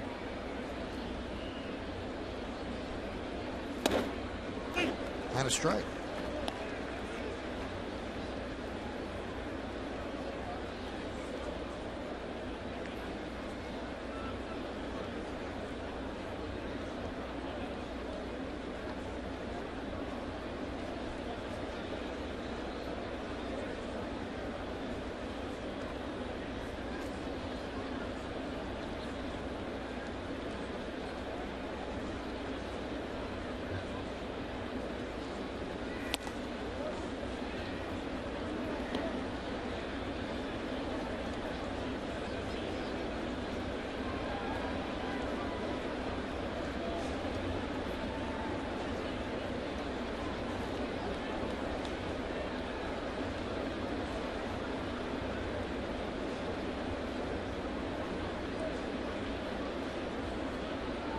1-1. 1-2.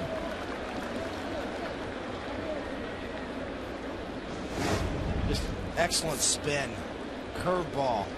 Looks like a fastball, belt high, right over the plate. Those are the most effective ones. It almost looks like it's right down the middle on a fastball. It just disappears.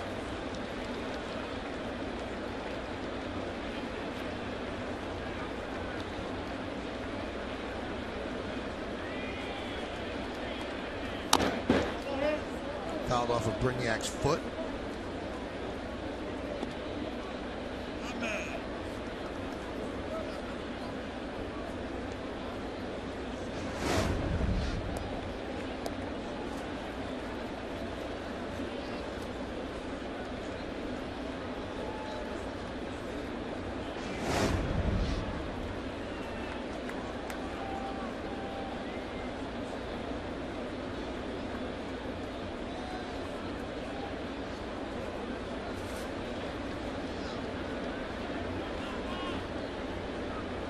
The 1-2.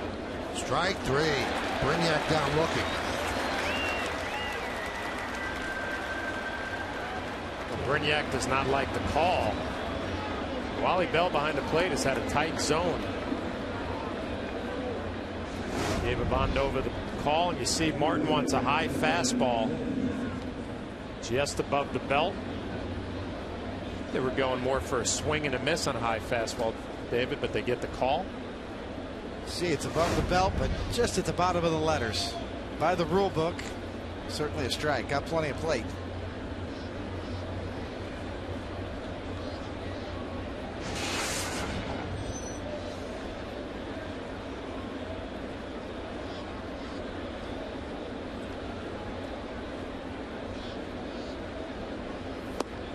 There's a strike. Wally Bell's always been known throughout his career as a pitcher's umpire. Loves to call strikes, loves to get the game going. Very consistent. But certainly on borderline pitches, he is not afraid to call strikes or make mistakes on borderline pitches in the way of the pitcher. Dribbled slowly to short. Going to be a tough play. Jeter fires and gets Desmond Jennings for the final out of the fifth. No runs to hit, no errors, one man left. At the end of 4.5, we're halfway through. Yankees lead by 4.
Law and Order Special Victims Unit. They're New York's toughest detectives solving the city's toughest crimes. 2 full hours of Law and Order Special Victims Unit, now every Monday at 8 and 9 o'clock here on My 9. Eric Chavez leading off the bottom of the 5th. It'll be Chavez, Martin, and Brett Gardner against Wade Davis, still in this ball game. Chavez having a pretty good game, 2 for 2, a single to right field, an RBI and a run, and then another single in the third to right field. And Davis deals the 1-1. Breaking ball is a strike. Accurate scoreboard, 4-0. Yankees lead here in the bottom of the 5th.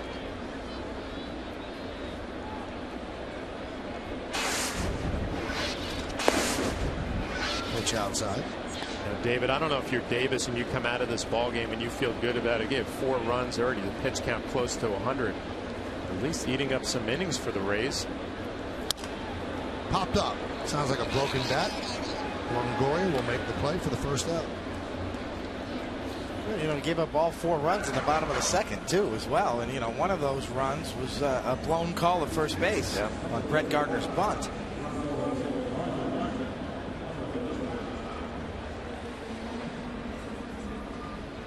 See, Baltimore and Boston knotted up at 4.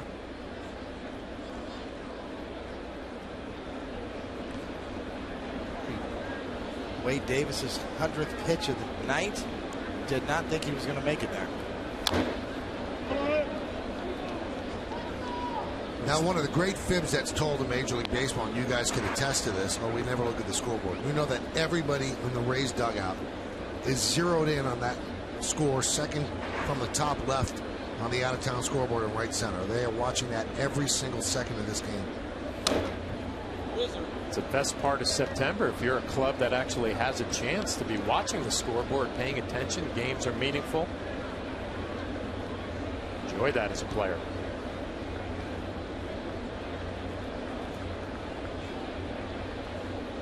Right there, 4-4. Pitch outside.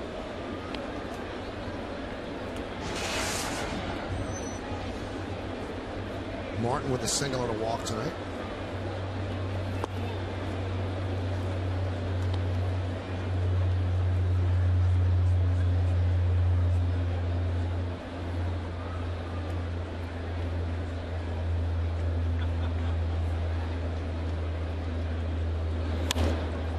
High fly ball. Fairly deep left center. Jennings drifts back, and he'll make the play for the second out. Today was team picture day, and they wait till toward the end of September so that everybody's up, and then they take the picture. There's always some stand-ins in there as well, like if somebody doesn't show up or if they have to replace somebody, they'll digitally enhance that picture in there. Never miss a team picture? Never missed a team picture. Nope. You, John? Nope. Saw a fight break out during one. The Mets? Yeah. Was that the Darrell Keith extravaganza? Indeed it was, yes. Mr. Strawberry and Mr. Hernandez. Never heard so many shutters going off. I mean, it was flying. Cameras snapping. That's one time you can't really fly under the radar. Everybody's got some recording device. Slapped into center field. It's a base hit in front of Upton. Second hit for Gardner.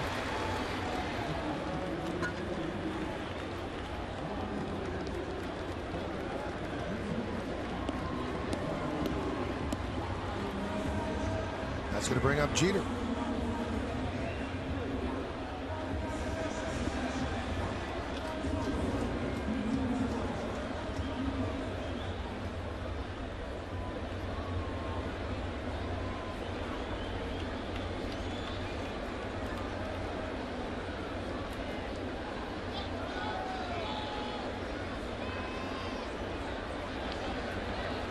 Jeter's 0 for 2 tonight with a walk. Quick throw to first. Told you earlier, Shopik has thrown out 40% of base stealers, and that's the best mark of any catcher in the big leagues.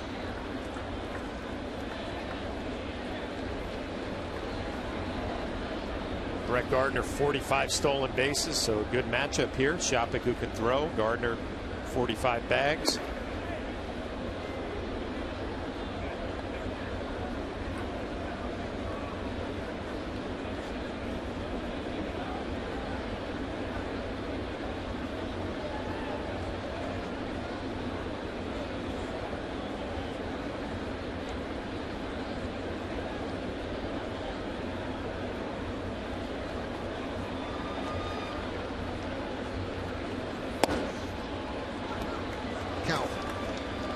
1-0.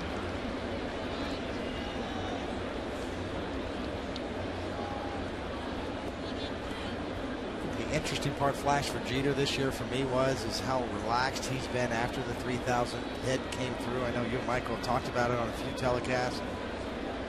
Just got it really showed his human side for a guy who's really kind of hidden his emotions or really been so guarded over the years. So consistent.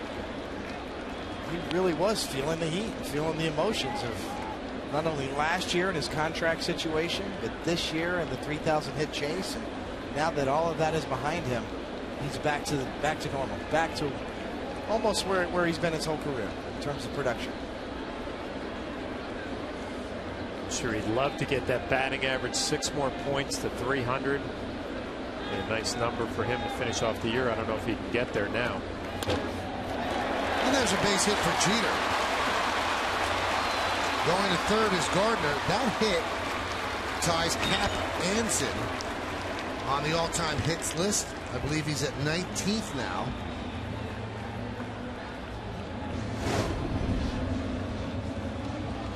Well, that's the thing with Jeter. You know, a lot of these pitches earlier in the year, you saw him beat it into the ground, you know, and I thought it was kind of a timing issue. A lot of people thought it was bat speed. See, that's enough. Joe Maddon's going to make the move, and Wade Davis is done, but Derek Jeter just back to true form, and that's what Michael's talking about. 3,081. So he's tied with Cap at 19. The Cap is tied with Cap. Derek Jeter, 1 for 3, new pitcher for the Rays, making his way in.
DUNKD.com. Verizon, America's largest and most reliable wireless network. And by Nissan. Get to a Nissan dealer for great deals on innovation you can count on. Innovation for all. That's it for Wade Davis as Joe Maddon makes the call to the bullpen, brought to you by Verizon Fios. Switch to Fios and network ahead. To learn more, visit Verizon.com/getFios. Cesar Ramos will take over for Wade Davis. The lefty is going to face Granderson. Runners on first and second, 2 outs.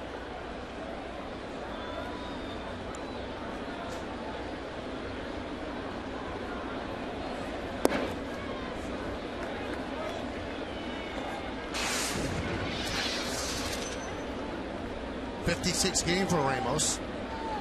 One of the lefties in their reconfigured bullpen after last year.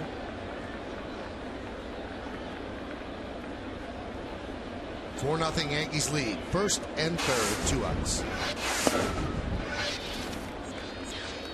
Count 2-0.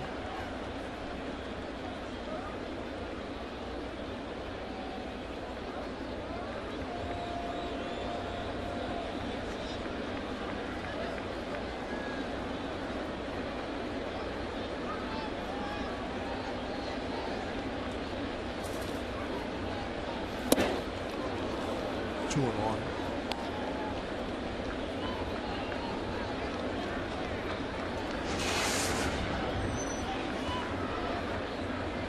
Anderson's numbers on the year and a big double with that 3 RBIs on the night. Really the key to the game.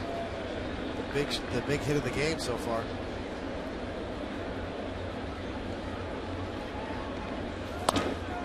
Grounded to first. Grabbed there by Kochman. And the transfer not made.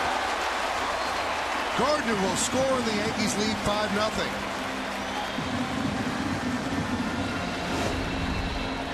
Kochman's got more time than he thought he had here. Even though he goes down, he's got time to get up and make a little bit better effort. Granderson's nowhere near Ramos. Ramos is over there in plenty of time. Kochman, an excellent defensive first baseman. Didn't really need to rush that much. And the Rays, a team that lead the league in fielding percentage, usually make all the plays. Pitching and defense, they're an opportunity lost. Wow, they gave a base hit to Granderson and an RBI.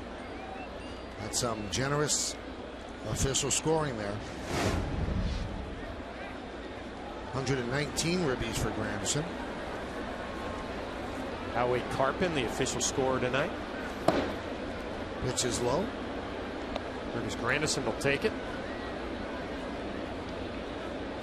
Amazing year Granderson's had, you know, and certainly going to get his MVP votes.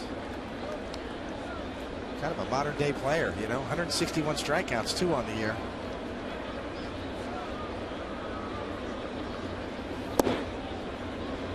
Count 2-0.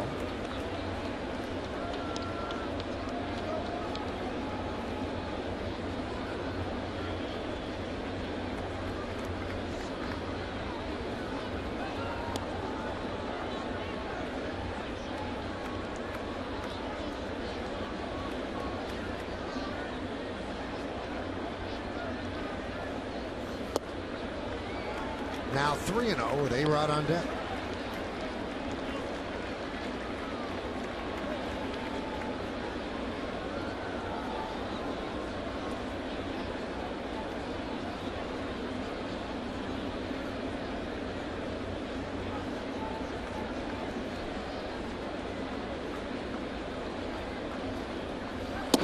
Right down the middle, strike one. Yankees 5 runs on 9 hits. The Rays no runs on 4 hits. Top of the 5th inning, Boston now leads Baltimore 5-4. So down 4-1, they battle back to retake the lead. Three and two. Good pitch by Ramos to get back into the count. Now full big breaking ball in the 3-1 count. Mark hunting a fastball, did not get it.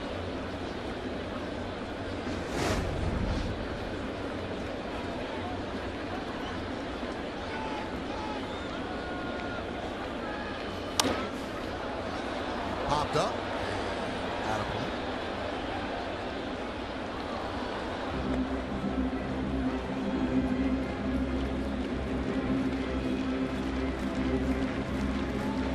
So Jeter's taken off from second. Granderson's up from first with 3-2 count, 2 outs.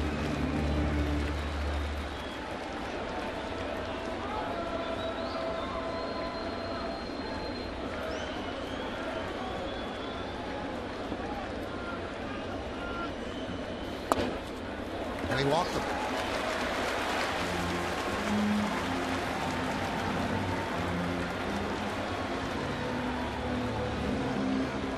Now, we told you that Derek Jeter tied Cap Anson.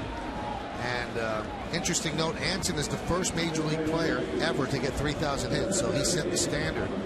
And also Anson is remembered, and it's not a nice way to be remembered, he really solidified segregation in baseball. He refused to take the field even in exhibition games against African-American players. And that's why segregation really took hold in Major League Baseball. So Cap Anson, a lot of things, very influential player and one of the first superstars in the young history of baseball. So Derek is tied with him now on the all-time list. Count 1-0 to Alex.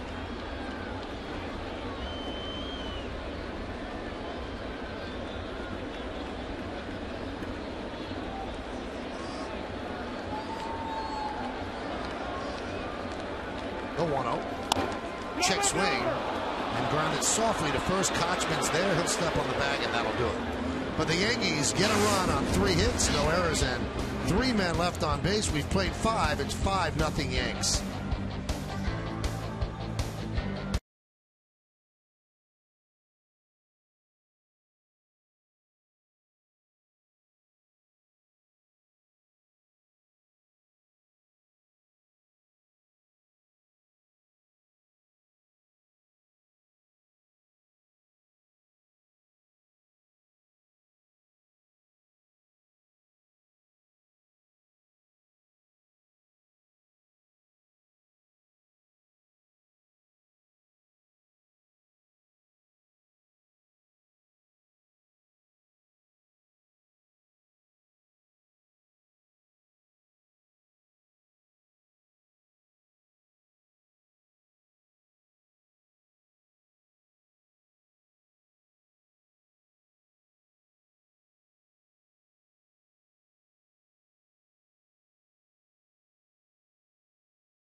Town scoreboard brought to you by Emblem Health. What care feels like.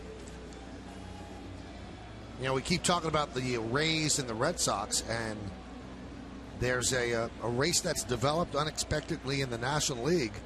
The Atlanta Braves, their season kind of collapsing. St. Louis Cardinals making a run just 2 games behind, and the Giants, defending champions, making a run. So the wild card doing exactly what it's intended to do, keep people interested down the stretch. Did you see the way that Atlanta game ended last night? No. There was 2 outs. Kimbrel on the mound, the closer. Right. Gets a routine chopper to third base. Chipper Jones lost it in the lights. Ends up being a base hit, next hitter, 2-run home run, game over, walk off.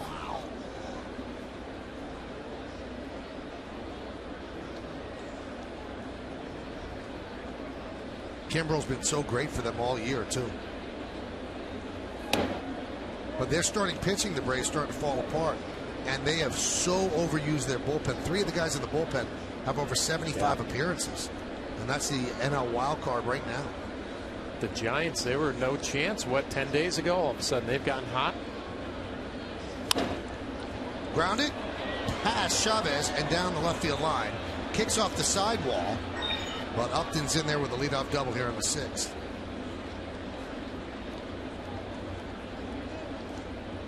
Well, weeknights are about to get a whole lot funnier. Michael Scott and the Dundee Award-winning staff of The Office are moving to My 9 at 10:30. Then it's hot dates and hilarious rejections on Excused at 11, plus a bonus office at 11:30. Join the laughs every weeknight starting tomorrow on My 9.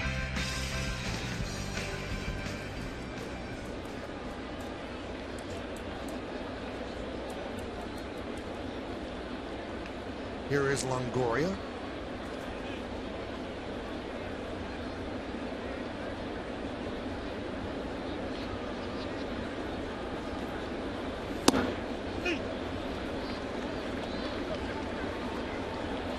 The Giants, you mentioned earlier, they play the Dodgers today. Did you see that pitching matchup for tonight? Lincecum against Kershaw.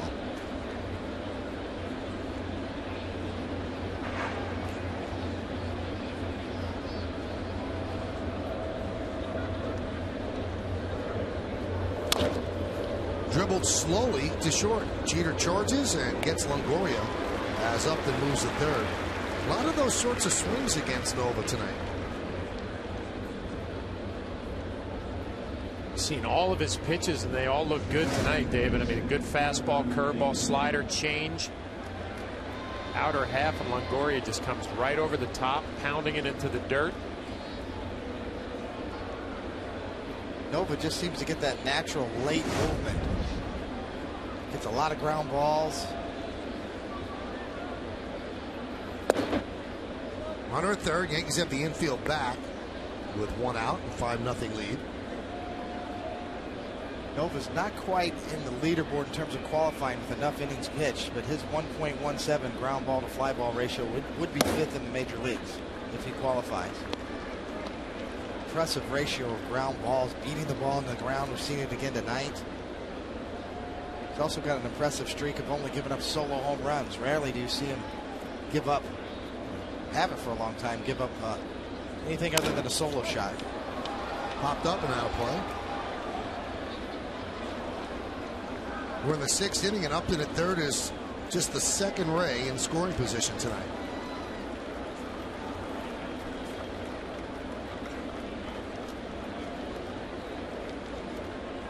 Well, an opportunity right here with Johnny Damon ahead in the count 1-2, trying to pick up a strikeout. Strand BJ Upton at third base. Now, David, you've always talked about in the postseason how the ability to pick up a strikeout when you need it, have that stuff. I wouldn't consider Nova a strikeout pitcher, but he definitely has the weapons. Gaining more and more confidence. He's gotten more swing and misses as the years have gone on. Missing more bats. He's learning how to mix up his pitches a little better too. 1-2. Still 1-2. Coming up with that slider, as you said, Flash, really has helped him miss more bats, get swing and misses, keep hitters off of that fastball as well.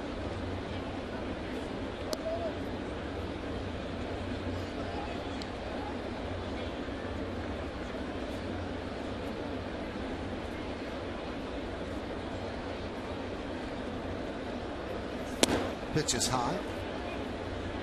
You can see Russell Martin wanted that fastball up and in, and ended up actually up out over the plate. And even though you didn't get a call third strike, you didn't get a swing and a foul ball, he's setting up a breaking ball if he wants to go to it with that high fastball, changing the eye level of Johnny Damon. Popped up. That will not get a run in. Cano will make the play. Upton stays put at third. It's a big out. Instead of going with the curveball, he came back with another fastball up and in. Beat Johnny Damon. Just above the belt. With a little late life on it too. A little late movement. See, Johnny Damon's just beat to the spot. So Johnny tries to get there and he just gets tied up.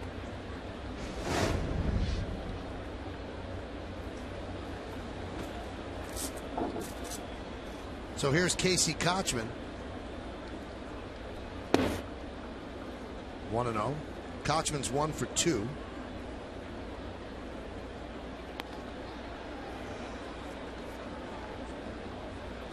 On August 8th, he was hitting .341.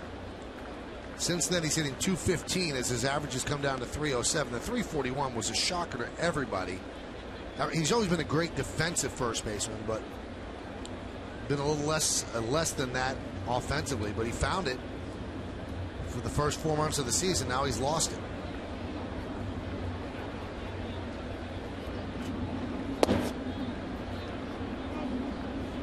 Been one of those nice stories for the Rays, kind of the hometown kid, bounced around a little bit, the Angels, the Braves. Had a great spring training, got sent down to the minor leagues, and fought his way back and took advantage of an opportunity. Count 2-1.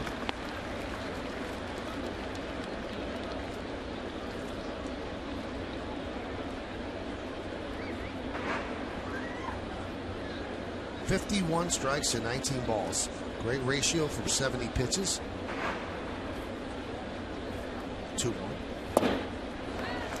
2-2. He's got it all working. They don't know what pitch to sit on, and even if they do, the pitches are moving so well. He's got good life on the fastball, breaking ball, curveball, slider. 87-mile-an-hour slider diving down and in. It's a pitch he did not have earlier in the year. Mixing in a changeup every now and then. Crowd looking for a strikeout. 2 balls, 2 strikes, 2 outs. Which is high.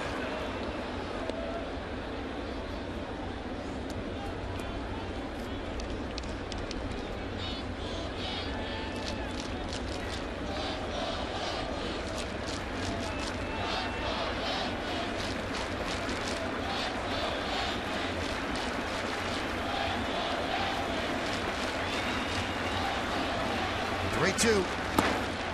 Check swing. Did he go? No, he did not. So a walk to Kochman. That's going to bring up Matt Joyce. I was kind of curious to see what he was going to throw there, David. 3-2, runner at third. If you execute a good slider, you're probably going to get a strikeout. Just missed down and in. Shows you the confidence he's developed in that new weapon that he has.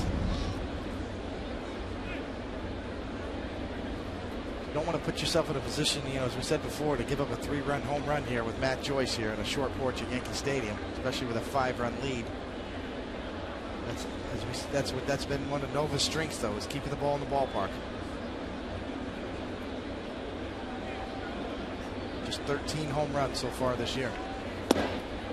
Breaking ball strike.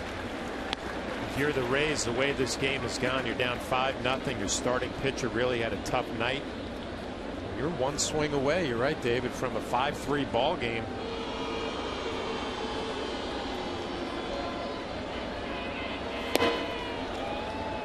Count 1-1. Well, he's been so good, Nova. When he makes a bad pitch like that, it really jumps out at you. Backup curveball looked like, maybe a slider.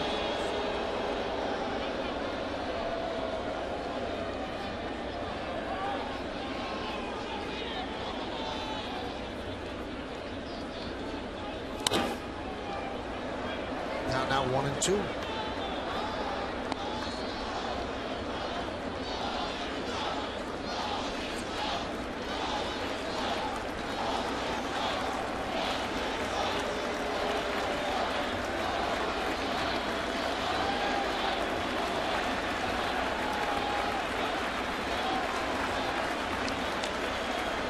And the 1-2 pitch.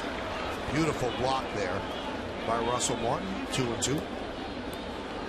Well, nothing new from Russell Martin. He's been doing it all year long. If you can block A.J. Burnett's power curveball in the dirt, Nova, same type of pitch right there. Russell Martin up to the task.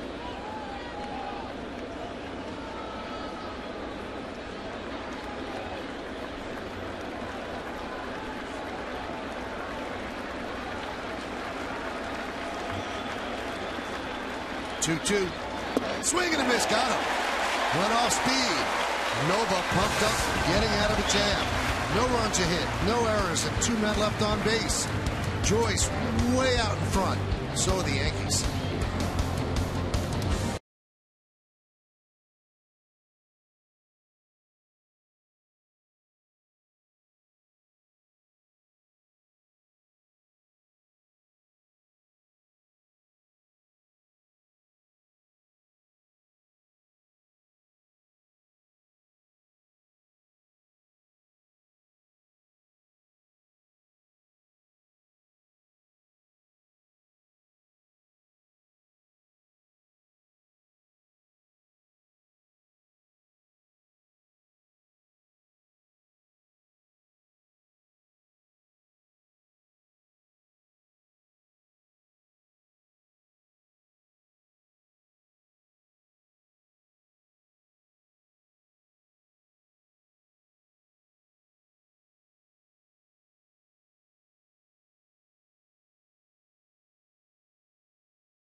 Driving machine.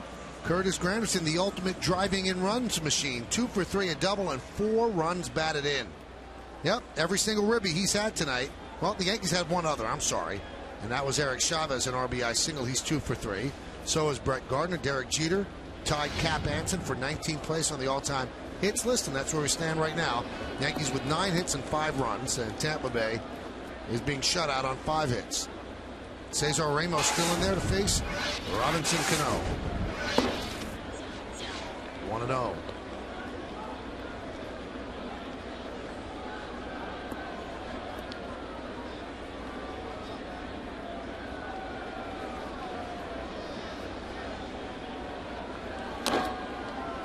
One.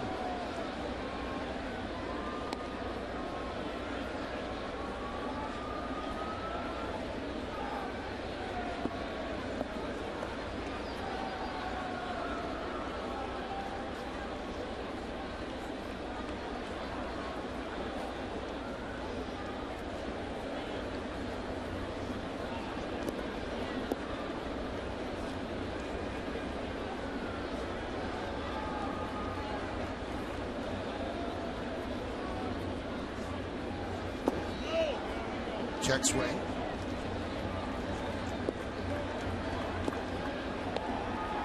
We saw Robinson Cano really thrive batting fourth when A-Rod was out. We talked about it a little bit earlier in the game. Flip-flop back to batting fifth tonight. Is the 3rd Yankee to record consecutive seasons with at least 40 doubles, 25 homers, and 100 RBIs. The other 2 guys, Donnie Baseball and Lou Gehrig. Pretty impressive company. Count 3-1. Cano's kind of slipped into, people mentioning him in the MVP race this year as well. Interesting to see how the voting comes down. Hot shot, past to diving Kochman, and that'll go into the right field corner. Cano will pick himself up another double.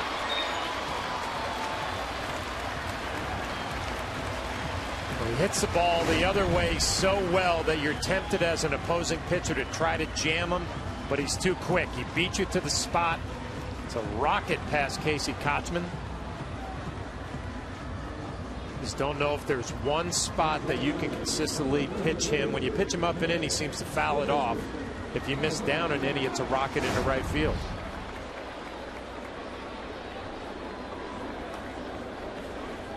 They're going to intentionally walk Swisher now to deal with Chavez. Don't really understand the strategy with nobody out.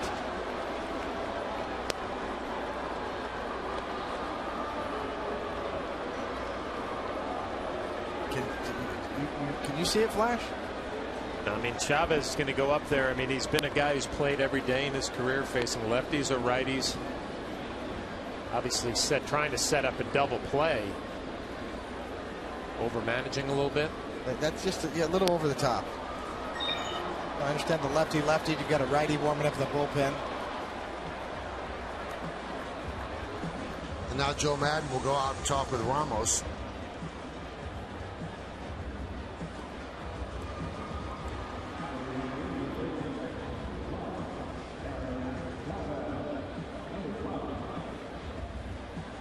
First line right there. I don't think Chavez is going to bunt. So let's be ready to pitch to him right away. First pitch.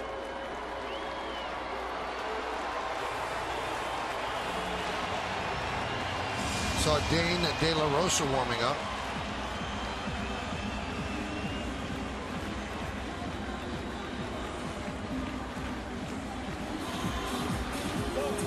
These expanded rosters, Joe Madden managing every inning from here on out like it's the 7th game of the World Series, the season on the line. He's made that statement, John. He said we're trying to get into the playoffs, so every day that we play is another playoff game. So let's see if their strategy works. Longoria in on the grass at third. So is Kochman. Why would the Yankees be bunting with a 5-0 lead? And he wasn't bunting as he took a strike.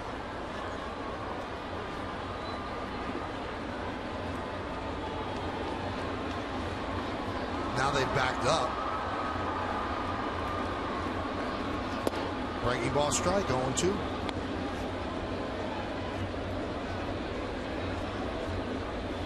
Good sweepy breaking ball from Ramos there. Chavez came into this game hitting .421. His runners in scoring position this season, 16 for 38, 21 ribbies.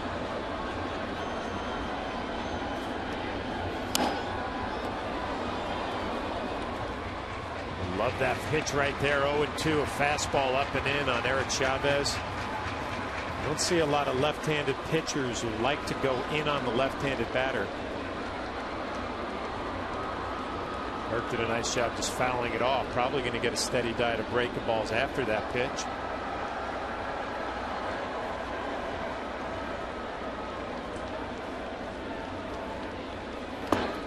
Count 1-2.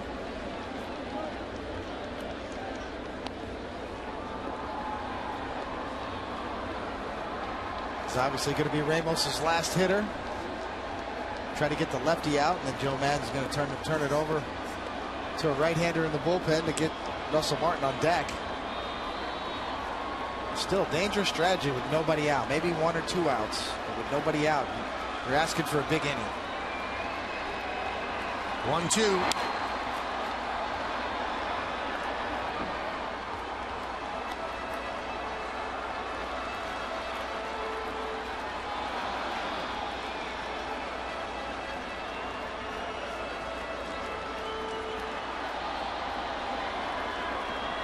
Yankees with 10 hits. They've doubled up on the Rays. They lead 5-0.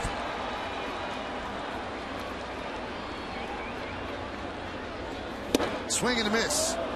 Chavez down on strikes. Now Joe Maddon is going to signal for the right-hander to face Russell Martin. So up to this point, he does not get burned as Chavez strikes out against Ramos. And now it's going to be Dane De La Rosa. So the wheels are turning on both sides. De La Rosa against Martin when we get back.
As the Rays go to right-handed Dane De La Rosa.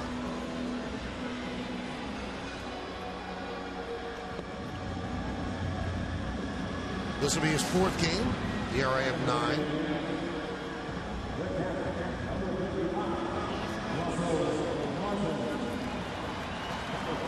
Martin today is 1 for 2 with a run scored, also walked.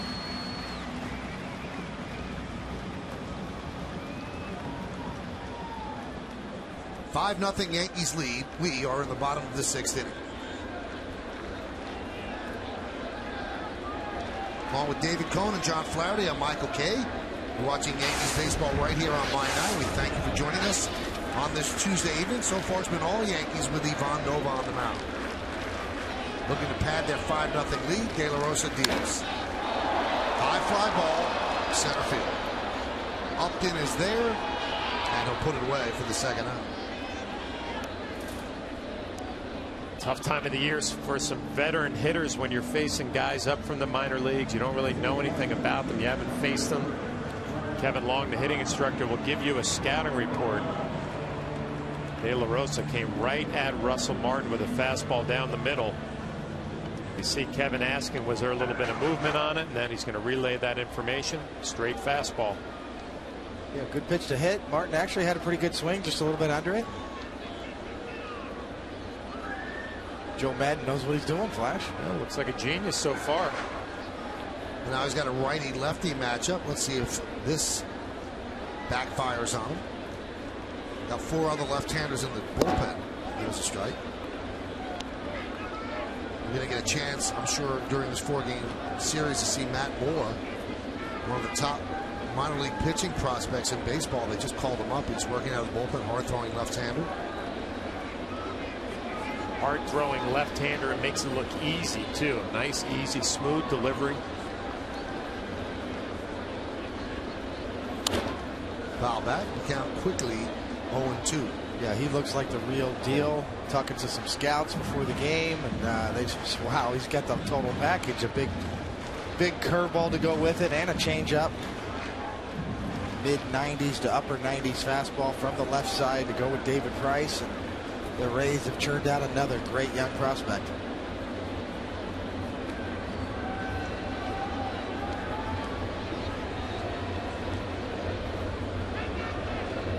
The 0-2. 1-2.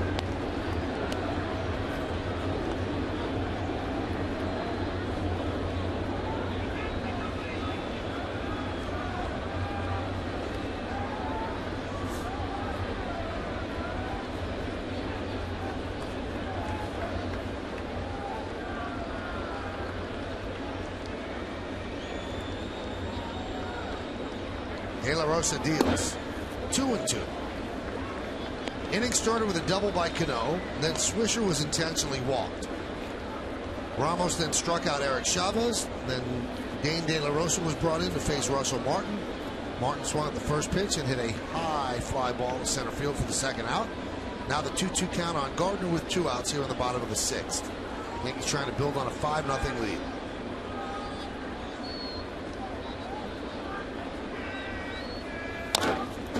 Could be a tough play, and it's made there by Rodriguez as he steps on the bag for the final out, and that will do it in the 6th. No runs a hit, 2 men left. Let's take it to the 7th. It's 5-0 Yanks.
Game box score brought to you by BMW, the ultimate driving machine.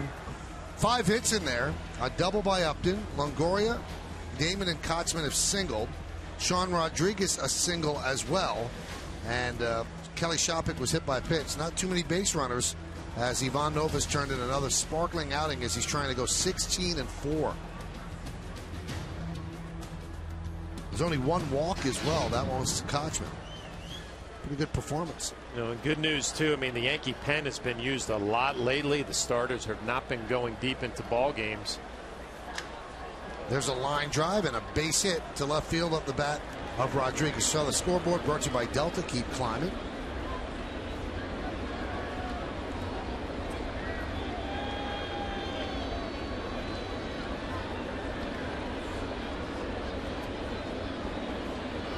So 2 hits for Sean Rodriguez. Bottom of the 6th inning, Boston leads Baltimore 5-4.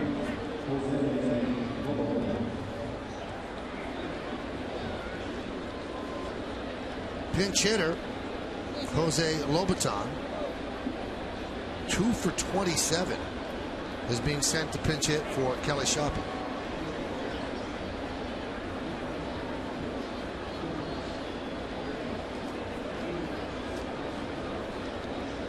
These are the things that we talk about, how Madden does things that were really. I mean, he's got 9 guys on his bench, and he goes for the guy who's 2 for 27. He had 8 home runs, 31 RBIs, 54 games at AAA Durham.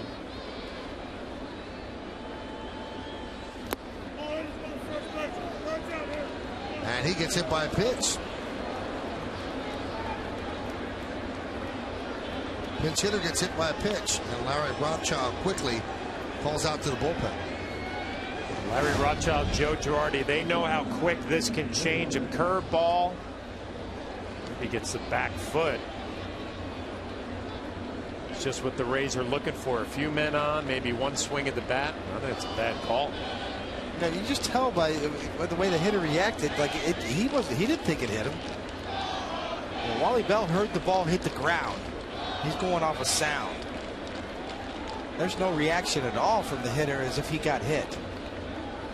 Right over the top. Wow. Wally Bell's going off a sound. Look at the hitter. Just his head's down. He doesn't try to sell it. That's what he heard. There's Reed Brignac. Count 1-0.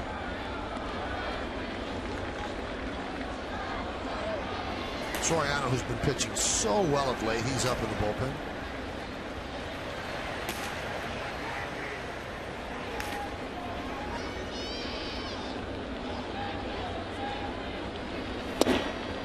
Count 2-0. You got to go get Brignac, number 9 hitter in the lineup, hitting 190 with 1 home run, 14 RBIs.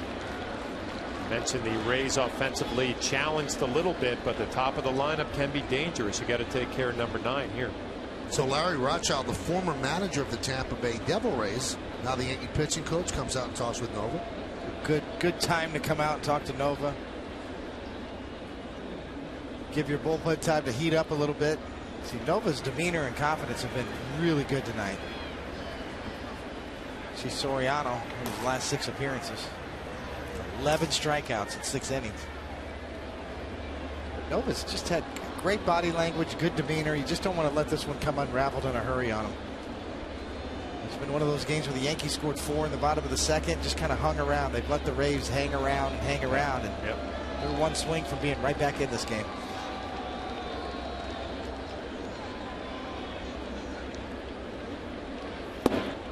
Now 3-0. 1 pitch away from loading the bases with nobody out. And Desmond Jennings on deck.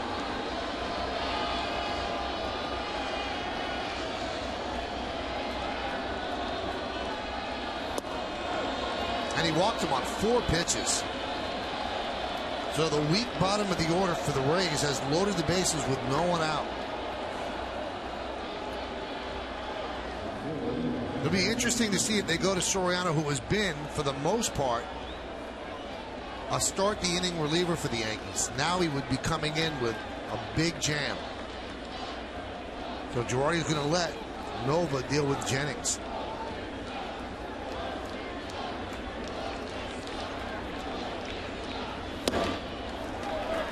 .93 on the gun, 0-1.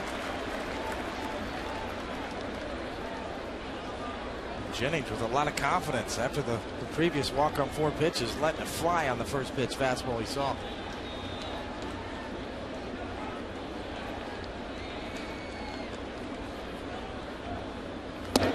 Pitch outside, 1-1.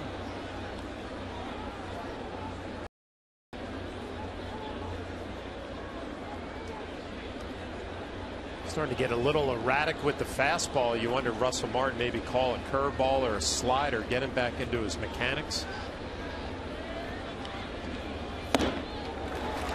1-2. Got good life. The problem is Martin's setting up a way and ends up and in. Got away with a mistake.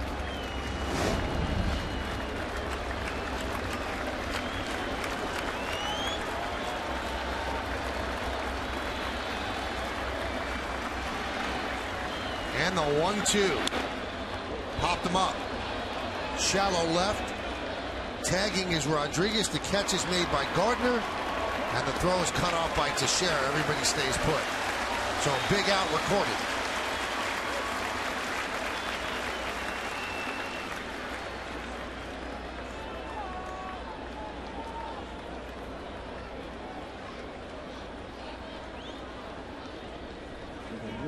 So Girardi hanging in there, and he's going to stay now with Nova against Upton. Upton obviously has power, 21 home runs. And he's 1 for 3 tonight against Nova. The one a double his last time up, double to left.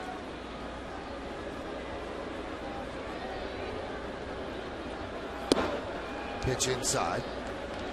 Well, that would concern me if I'm Russell Martin. Obviously, you got Jennings to pop out, but 3 fastballs, the last 3 were supposed to be away, and they've all ended up on the inner part of the plate, missing by a lot.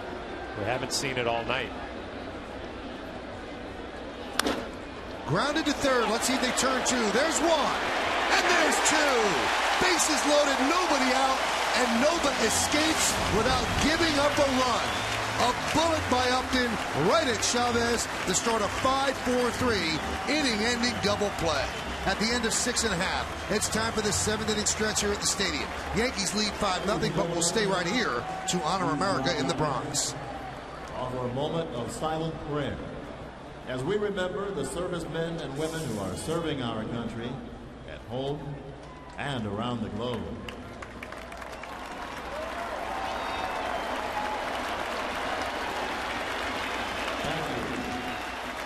Now joining Kate's this rendition of God Bless America.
69th Infantry Battalion. It's called the Fighting 69th, and it's made up of soldiers from all over New York City, including members of the FDNY and the NYPD. And in the near future, the company is going to be deploying overseas to Afghanistan. So the Yankees and all of us here at the Yankee Broadcasters, we wish them good luck, and we thank them for all the work they do for this country. That's what Reggie Jackson is doing right there. Breaking formation, Reggie in there, knocking him offline. Lobaton stays in behind the plate. Jeter leads off against De La Rosa. Upstairs.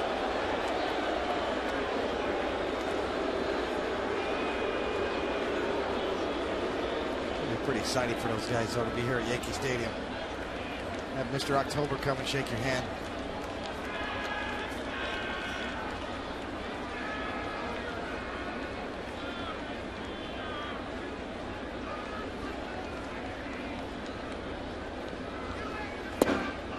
There's a strike. Jeter 1 for 3 tonight.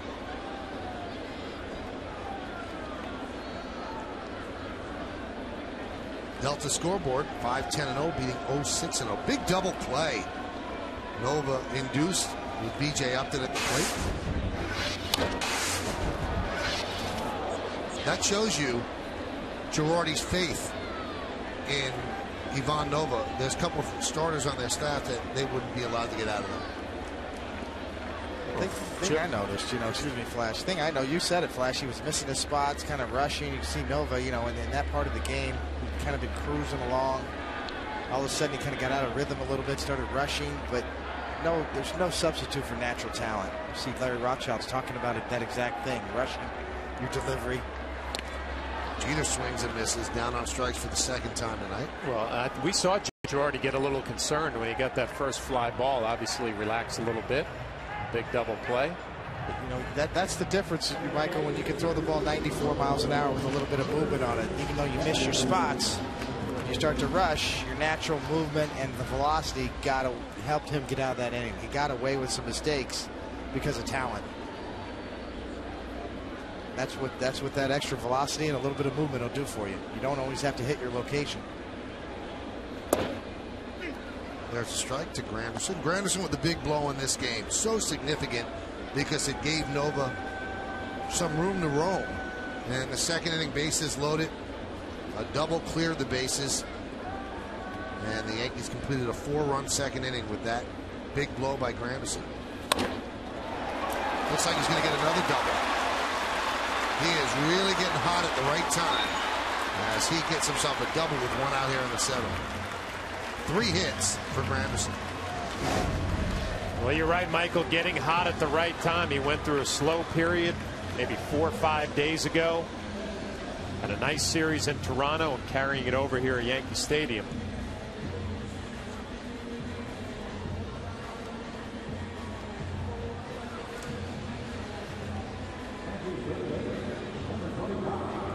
Futile try there by Kochman.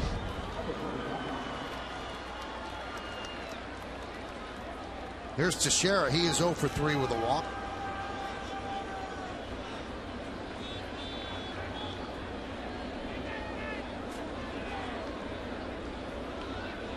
Now you have to modify the shift a little bit when there's a runner at second, because with no one on base, Longoria would be shaded up the middle. Now he's got to be within running distance of third base in case Granderson takes off. With 3 infielders on the right side.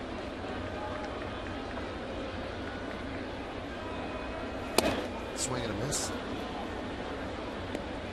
De La Rosa, good fastball. Looks like a heavy fastball too.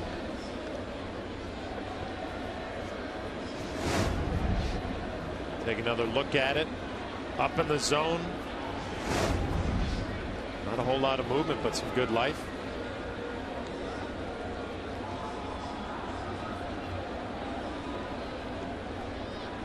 The 0-2. Lined into center field, coming on is up, and he can't make the play. And they're going to hold Granderson up. Granderson had to hold up Didn't know if Upton would get there. One thing we see about Upton that's completely different than what the Yankees do, he plays a very deep center field. That same ball, I think, Granderson catches, but Upton's far back.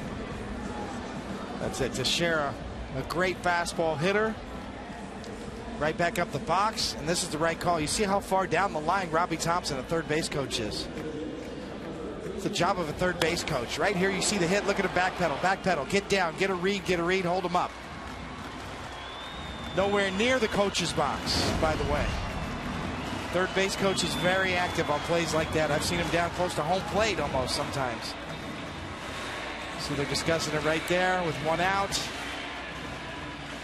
Granderson intent. It's tough for third base coaches sometimes. I've seen a few of them in the Bronx lose their jobs over calls like that over the years.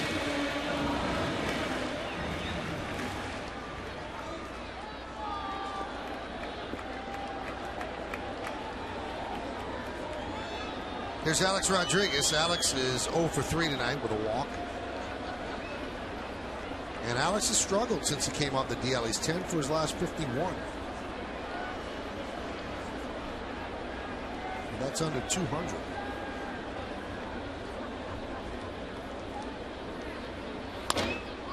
Grounded foul. He had that first game back in Toronto where base hit his first at bat, a 3-run homer, and it looked like he was going to go right back into it.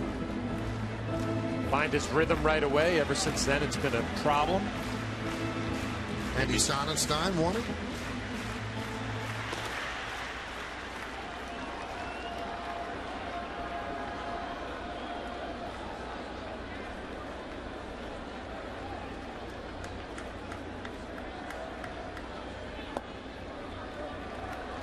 Count 1-1. Well, Michael, we talked about it in Toronto that first game when he came back, how tough it is to sit out for a week, not see live pitching, and then step right back in and be productive.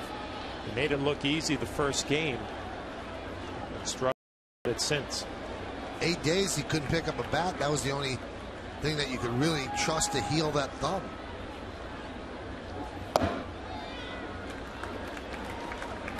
Now before that he had the knee surgery, so he's been banged up this year. And that's why his numbers are not going to be 30 and 100 again.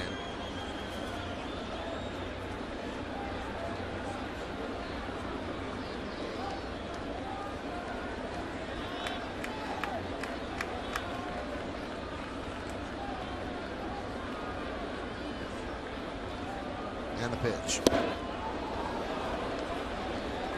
2-2. Saturday afternoon in Toronto. Alvarez a fastball in, a 3-run shot, a line drive to left field. Made it look easy that afternoon.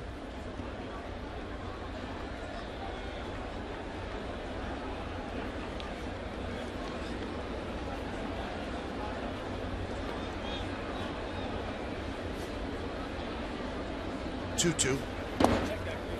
3-2.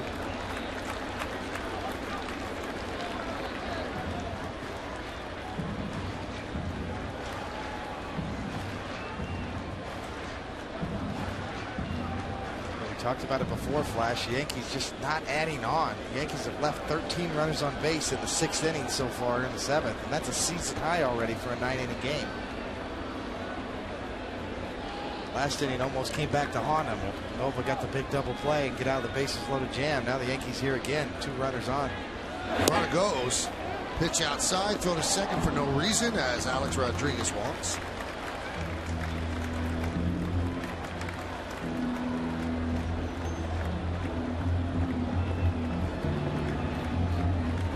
Sitting in the Yankee dugout right now, so I'm thinking it's about time you put this game away. You know, took control of this game early. You got the right guy up right now, Robbie Cano. Bases loaded, 1 out. We've left a lot of runners out there.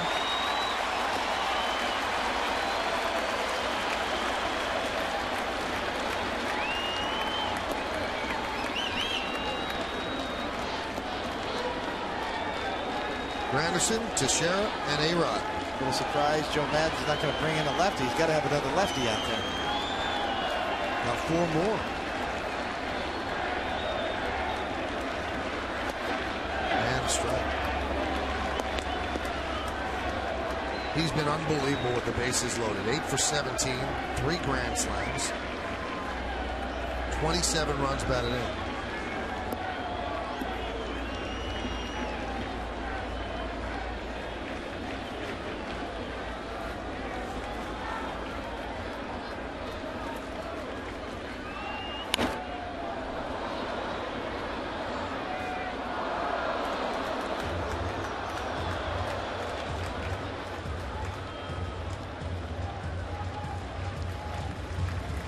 $46,944 here at the stadium. 16th sellout of the year.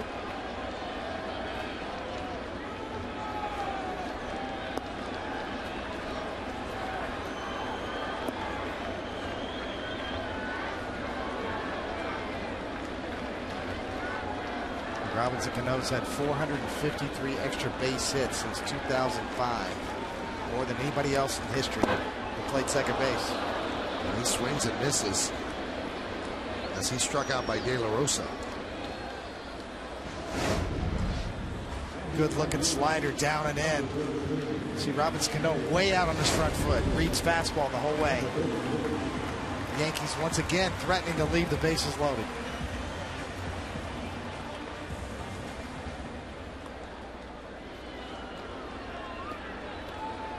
Here's Swisher.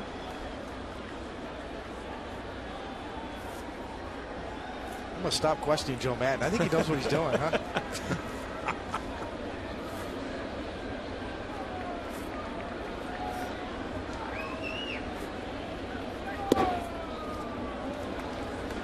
Think about all those lefties in the pen. A day-night doubleheader tomorrow, and there are the numbers you're talking about with runners in scoring position tonight.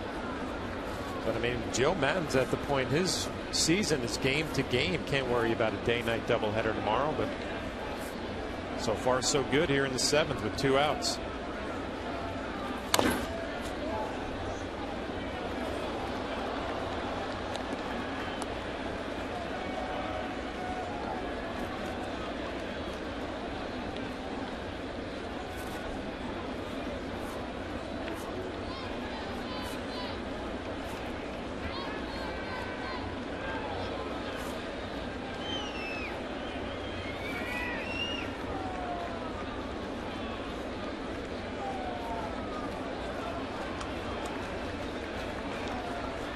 The 1-1. 2-1.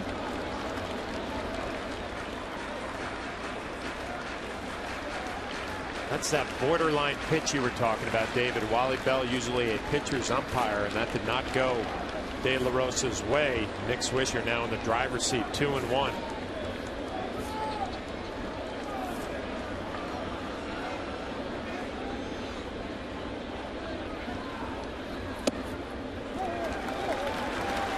Count 3-1.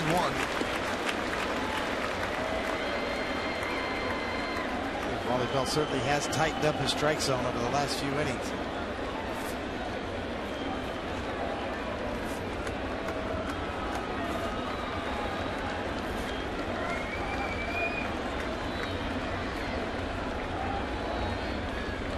The 3-1. Swing and a miss. So that's going to start the merry-go-round. 3-2 and 2 outs. Granderson at third. Teixeira's at second. Alex Rodriguez at first. Yankees lead 5-0. We're in the bottom of the 7th inning. Nick Swisher had grand salami on his mind after that last swing. Very uncharacteristic to go out of the strike zone.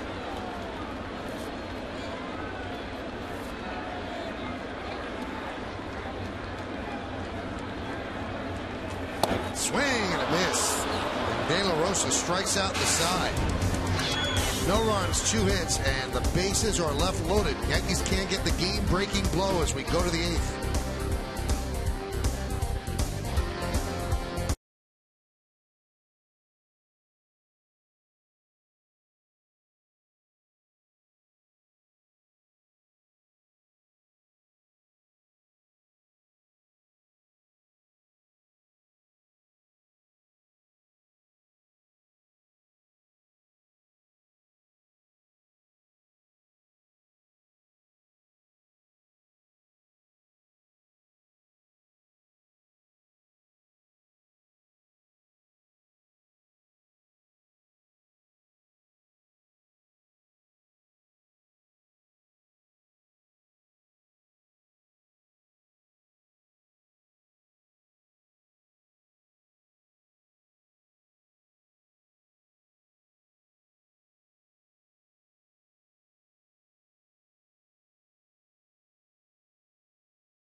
And now's your chance to take on Russ. Brought to you by Toyota. Which team poses the biggest threat for the Yankees in getting to the World Series? Is it A, the Rangers, B, the Rays, C, the Red Sox, and D, the Tigers?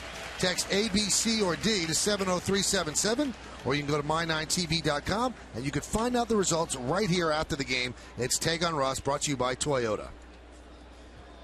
So Ivan Nova's still out there with a good pitch count of 90 as we enter the 8th, and Longoria will lead off. Longoria 1 for 3. Foul back. 5-12-0 for the Yanks, 0-6-0 for Tampa Bay.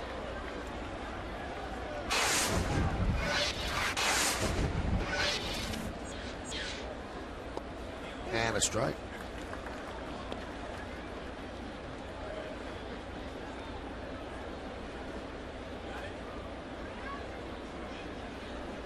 Boone Logan throwing out the pen. Between innings, a nice tribute video for our partner David Cohn. Got a nice ovation from the crowd. Huge ovation. I'm wondering, David, do you have that video like on a loop in the apartment? Because that's what I would do. Yeah. I didn't think they'd recognize me in my glasses. So I had, wait, that's me. I'm right here. The 1-2. It's high, 2-2. You start thinking back to the 7th inning when Ivan Nova got B.J. Upton on that double play. Longoria, the guy who's been getting the big hits second half of the year for the Rays. There's a ground ball to third. Tough hop, but Chavez stayed with it. Another tough hop, but a great scoop by Teixeira. Star on both ends.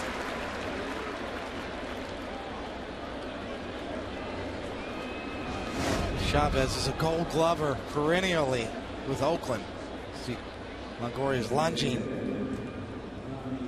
You ever wonder if the first baseman ever looks over, you know, kind of see it right up the lip, stays down. That kind of messed up Chavez a little bit with his throw. He had to rush it to share with the big sweep. I wonder if the first baseman kind of looks over there, you know. Wonder what he's thinking. What's the sheriff thinking right then after he makes that play? He's been on a good run lately. A lot of those backhanded picks, he's come up clean. Soft ground ball to second. Cano. A nice bounce back inning by Nova, who's 1 out away from getting through 8. Well, the bullpen, I'm sure, appreciates this. The starters for the Yankees have not been going deep into ball games. Ivan Nova, like you said earlier, David, growing up before our eyes, just keeps getting better and better.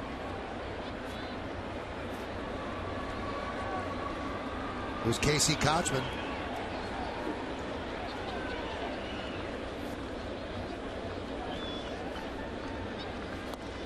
And a strike. You know, it's kind of like you, Flash, behind the plate. You know, you do a good job of blocking the balls, but enough already. Get the ball up, right? You're thinking that sometimes with the pitcher on the mound? I wonder if the sheriff's thinking that. You got to be tough for your mark over there, just not to anticipate, always anticipating good throws. You know, you got Chavez, a good arm, Alex Rodriguez, Derek Jeter. See, Chavez kind of got messed up. That ball hit the lip of the grass and really shot, hydroplaned down on him, kind of forced him to, kind of got him out of his rhythm. Robertson and Logan. Robertson just started.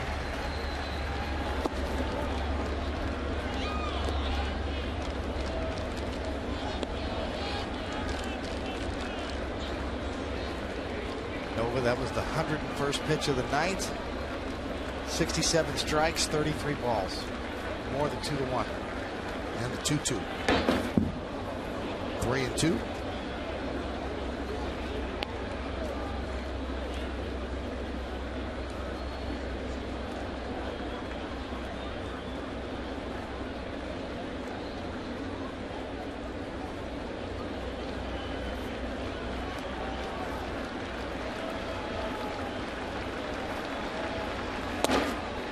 Walk to Kochman.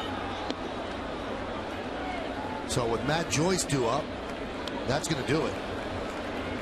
They're going to bring in Boone Logan to get the lefty swinging Joyce.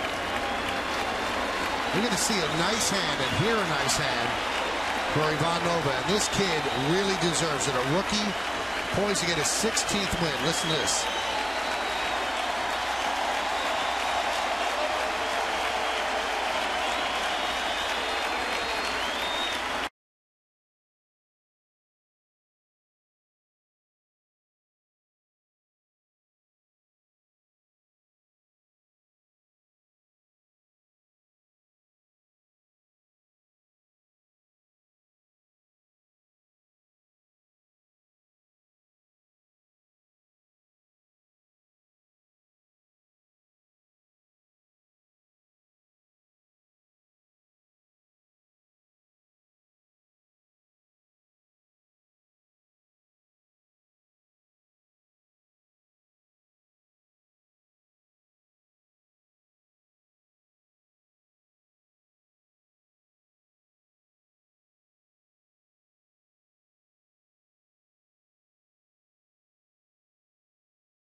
Hughes made to get his pitching back on track.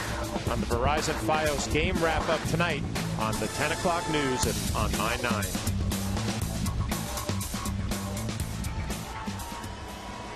Well, Boone Logan, you know, we talk about hitters, John, that have to get their stroke together. Boone Logan has to get his act together because they're going to need him in the postseason to get out lefties. He's their lefty in the bullpen.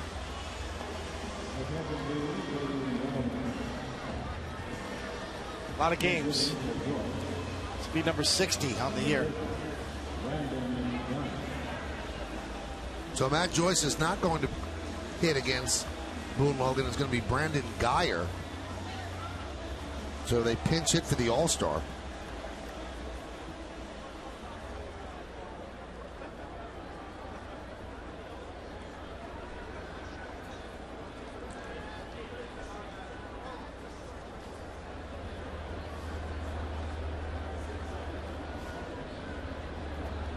$14 home runs in AAA for Geyer.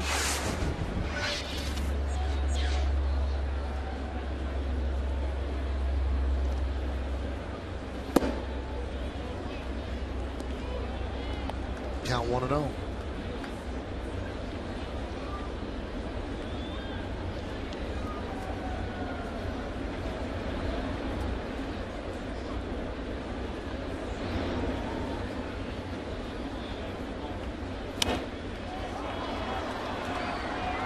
Can't say enough about Ivan Nova.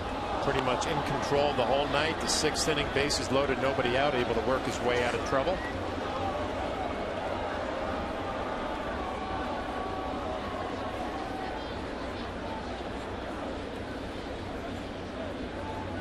Yeah, Nova came out of the gate smoking tonight, throwing nothing but strikes. Sorry, that was the 7th inning. He worked his way out of trouble.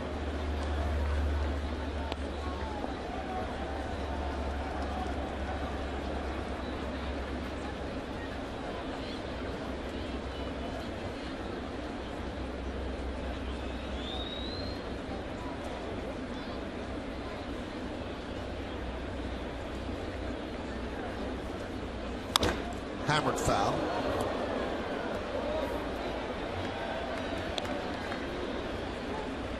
Westchester, Pennsylvania, drafted by the Cubs in 07 in the 5th round. They got him in a trade with the Cubs in January of this year, and he made his major league debut May 6th, and that was a trade that sent Matt Garza to Chicago.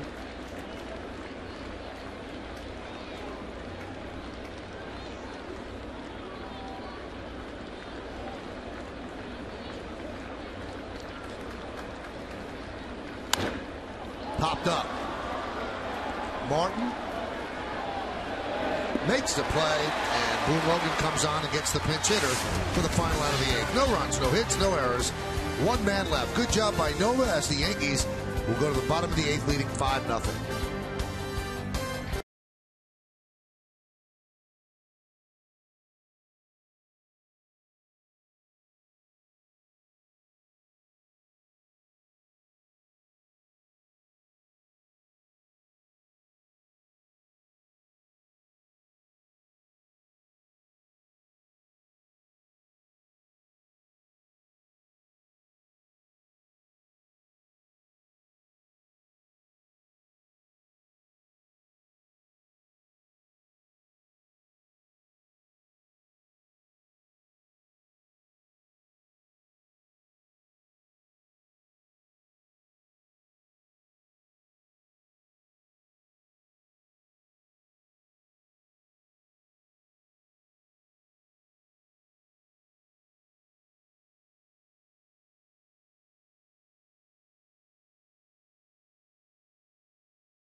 out-of-town scoreboard brought to you by Accel Express, where you can plug in and work or sit back and relax.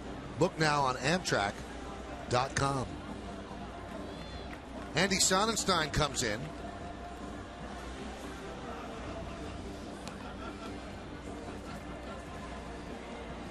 And he will face Eric Chavez to start off the bottom of the 8th. Well, the Rays will feel pretty good when they look up that scoreboard in a moment, as the Orioles have just taken the lead over the Red Sox in the 8th inning. A big hit by Robert Andino, and the Orioles now lead 6-5. 6-5, and the Red Sox want this game so badly, of course they do, that they brought in Jonathan Papelbon with 1 out in the 8th inning to get out of it. And he served up a big hit to Andino on a 3-2 pitch with 2 outs. So, can the Red Sox fight back?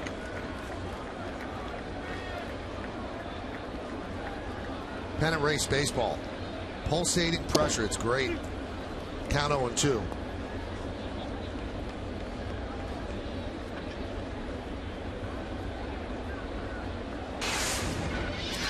The numbers on Sonnenstein. Foul back.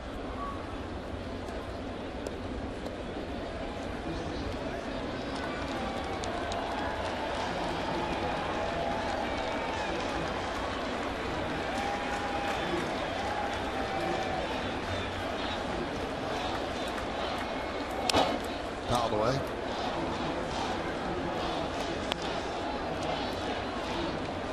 I took a run away. It was a bases clearing double. Bases loaded and a double by Andino drove it 3. So 7-5 Orioles.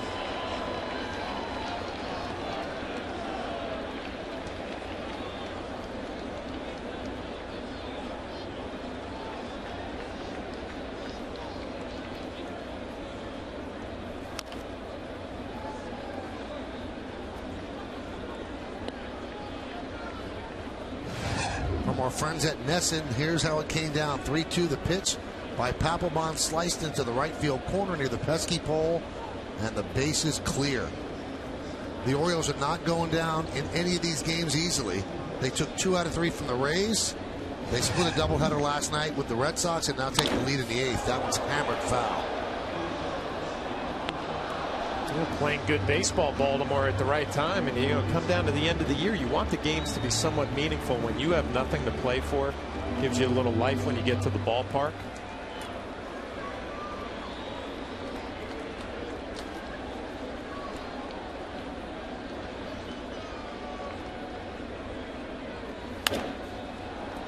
Nice at bat for Chavez.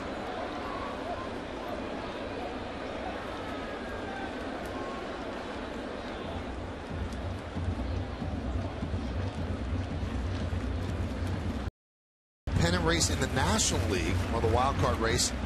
The Mets led the Cardinals 4-0. Now it's 5-5 as the Cardinals have battled back. They're in the 6th inning, and Atlanta beat Florida 4-0, so that's a big win for Atlanta. Rounded foul.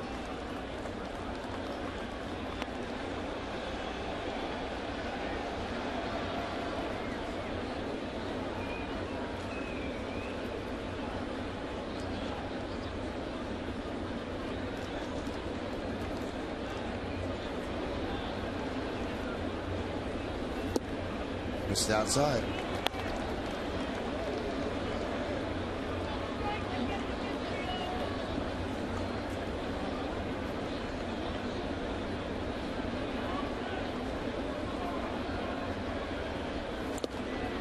Swing and a foul tip, held onto by Lobaton. 1 away.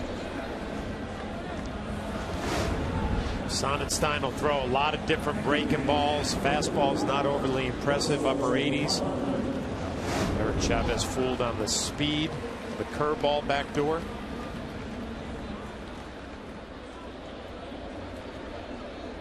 Russell Martin 1 for 3 with a walk and a run scored. Pitch outside.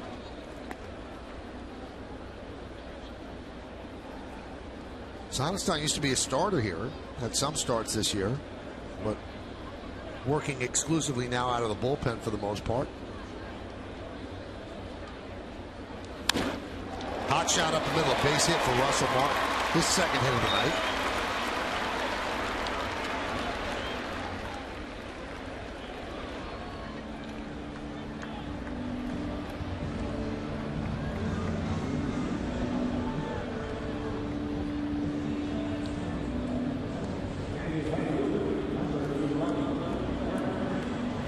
Yankees up 5-0, and they've been able to really put it away, but their pitching's been so outstanding. The 7 2/3 by Nova and the 1 out by Boone Logan in the 8th. The Rays have not been able to creep back.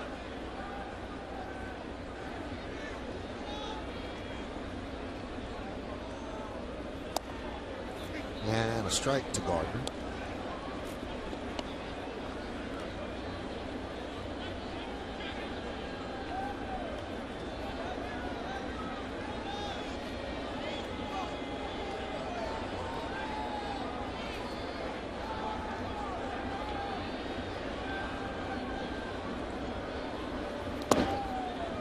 Count 1-1.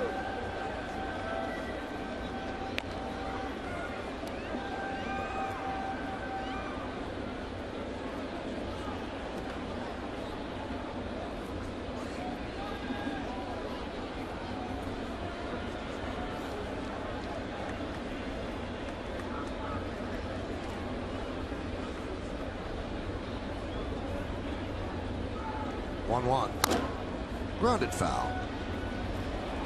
How did the Yankees get their runs? Well, in the second inning, Swisher a double. Chavez drove him in with a single to right. Then Russell Martin singled to right. Then Brett Gardner tried to sacrifice them up, but he beat it out, got a base hit, loaded the bases. Derek Jeter struck out for the first out, but Curtis Granderson doubled to right field, clearing the bases and giving the Yankees a 4-0 lead. And in the 5th inning, an infield single by Granderson drove in another run, so 4 ribbies for him. And that's where we stand. 3 times in this game, the Yankees left the bases loaded. 2 times they left 2 runners on. So they left 14 runners on base for the game, but 5 seems to be enough. 5-13-0, leading 0-6-0.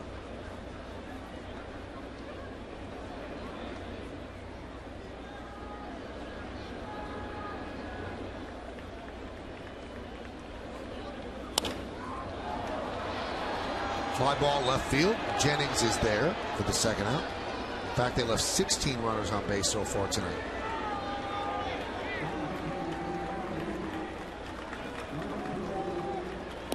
That's going to bring up Derek Jeter. Derek is 1 for 4 with a walk tonight.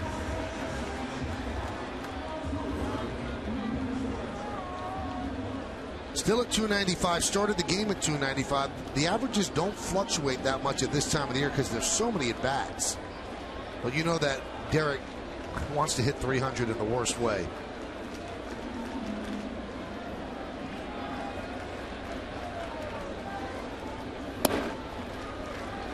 Count 1-0. It's just a number, and it's funny if you hit 297, what's the difference between that and 300? But it just looks different. It feels different.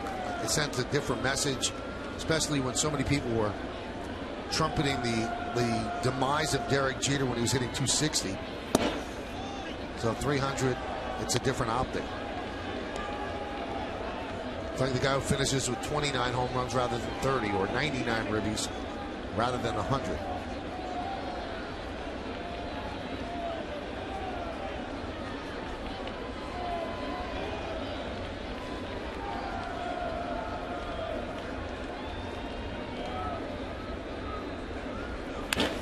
Hot shot. There's a base hit. So 2 more hits tonight for Jeter. Does a nice job waiting on the breaking ball. Actually hangs a little bit middle in, pulls his hands and hammers it to left field. Well, that passes Cap Anson now, as he has 3,082 hits. So he stands alone. 19th place on baseball's all-time list.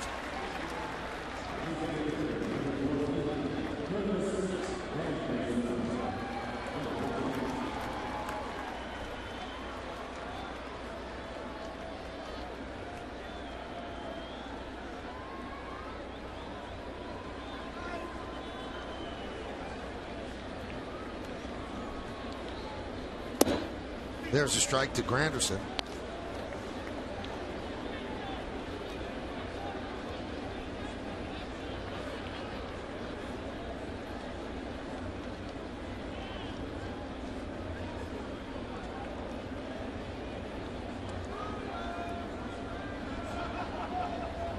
With his 3 hits tonight, Granderson now over 270 again.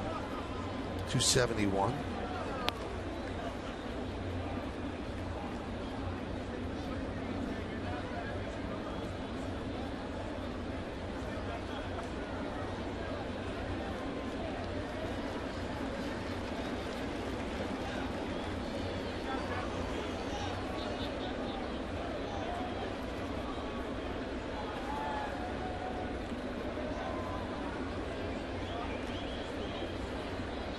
Martin's at second, Jeter's at first. 1-2.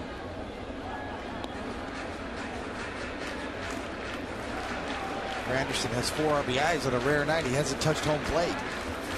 He scored 133 runs this year. Far and away running away with that particular category. Ellsbury's second with 114.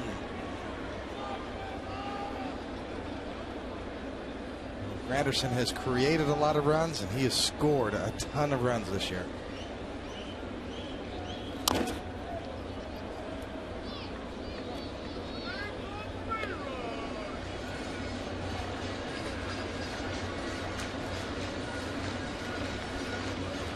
Just rare, Flash, if you see somebody dominate a category, any offensive category like that. Talk about a year in and year out. It's probably no better place to hit in the lineup. Second for the New York Yankees in front of Mark Teixeira, Alex Rodriguez, and Robinson Cano. Swing and a miss. As Granderson down on strikes, and that'll do it for the Yanks. No runs, 2 hits in. 2 runners left. Last legs coming up for the Rays. They're down 5-0.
Track on the Verizon Fios game wrap-up tonight on the 10 o'clock news on My 9. 10 o'clock news is a little wishful thinking at this point.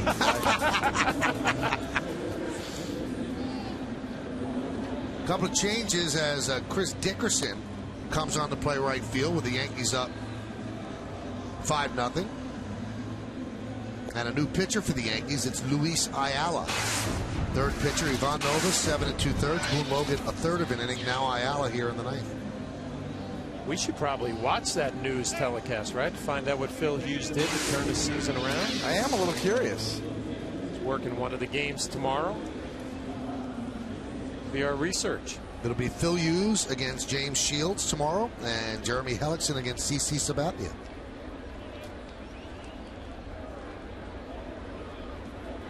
This game has some ramifications for the Yankees as they can whittle their magic number to make the playoffs down to 2. And to clinch the American League East, if the Red Sox don't come back and lose that game, it would be down to 3 to clinch the East. So the Yankees could actually get both done tomorrow. Grounded up the middle, grabbed there by Cano, and he makes the play.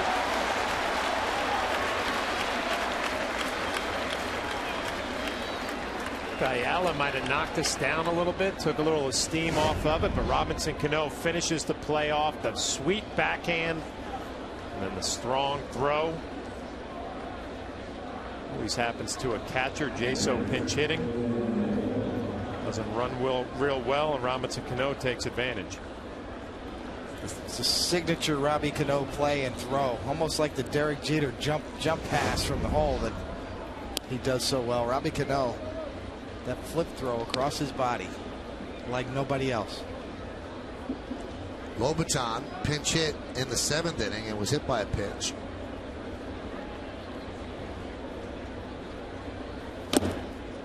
One and one.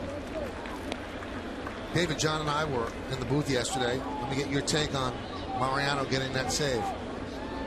You were here when he first came up in '95. I was. You know, he has just been a model of consistency his entire career, both on and off the field. A remarkable man, remarkable career. Great moment. Well, it's hard to put it into context when you compare it to Jeter. You see Mo right here, the familiar trot. Great pitch. The reaction by his buddies who've been there the whole way too. Posada, the core 4, Jeter. Posada right there. You know, the thing is, it's hard to put it into context because the save rule is relatively new in baseball history. 1969. You know, Jeter, 3,000 hits. You can compare him to Cap Hansen. You know, I mean, 1853. But a little different with the save rule. It's a little harder to put it into context. You see, Ayala's going to issue a free pass here in the 9th. But, you know, to kind of wrap up that point, Michael, Mariano Rivera is the greatest of our generation without a doubt. I think he could have done in the 70s what Goose Gossage did, what Bruce Sutter did if called upon. He could have pitched 3 innings and got the save similar to that sort of a style back in the 70s. There's only 5 relievers in the Hall of Fame. Only 68 pitchers total. Mariano Rivera is next. Going right to Canton. Dan Johnson pinch hitting, grounds one to Jeter. There's one. On to first. It's a double play. Ball game over and the Yankees win 5-0. A beautiful double play started by Derek Jeter. 6-4-3 as the Yankees take the first game of this 4-game set. Ground ball up the middle off the bat of Dan Johnson, and Jeter started a beautiful DP. So going to his left, extending, and then the nice flip to Robinson Cano, and again the arm strength on display, and Mark Teixeira with another backhanded pick. A lot of things to like about this win for the Yankees. Ivan Nova and a pretty sweet 6-4-3 double play to end it. Even Cano's reaction, he couldn't believe they turned that. He just let go of the ball and knew he had a first baseman that could come up with it. And Teixeira's been outstanding at taking it out of the dirt. Luis Ayala likes what he sees. And the Yankees with a 5-0 victory. Ivan Nova with his 16th win of the year. The magic numbers continue to get whittled down. We've got so much more to come on My 9. Awards, things like that. Stay right here.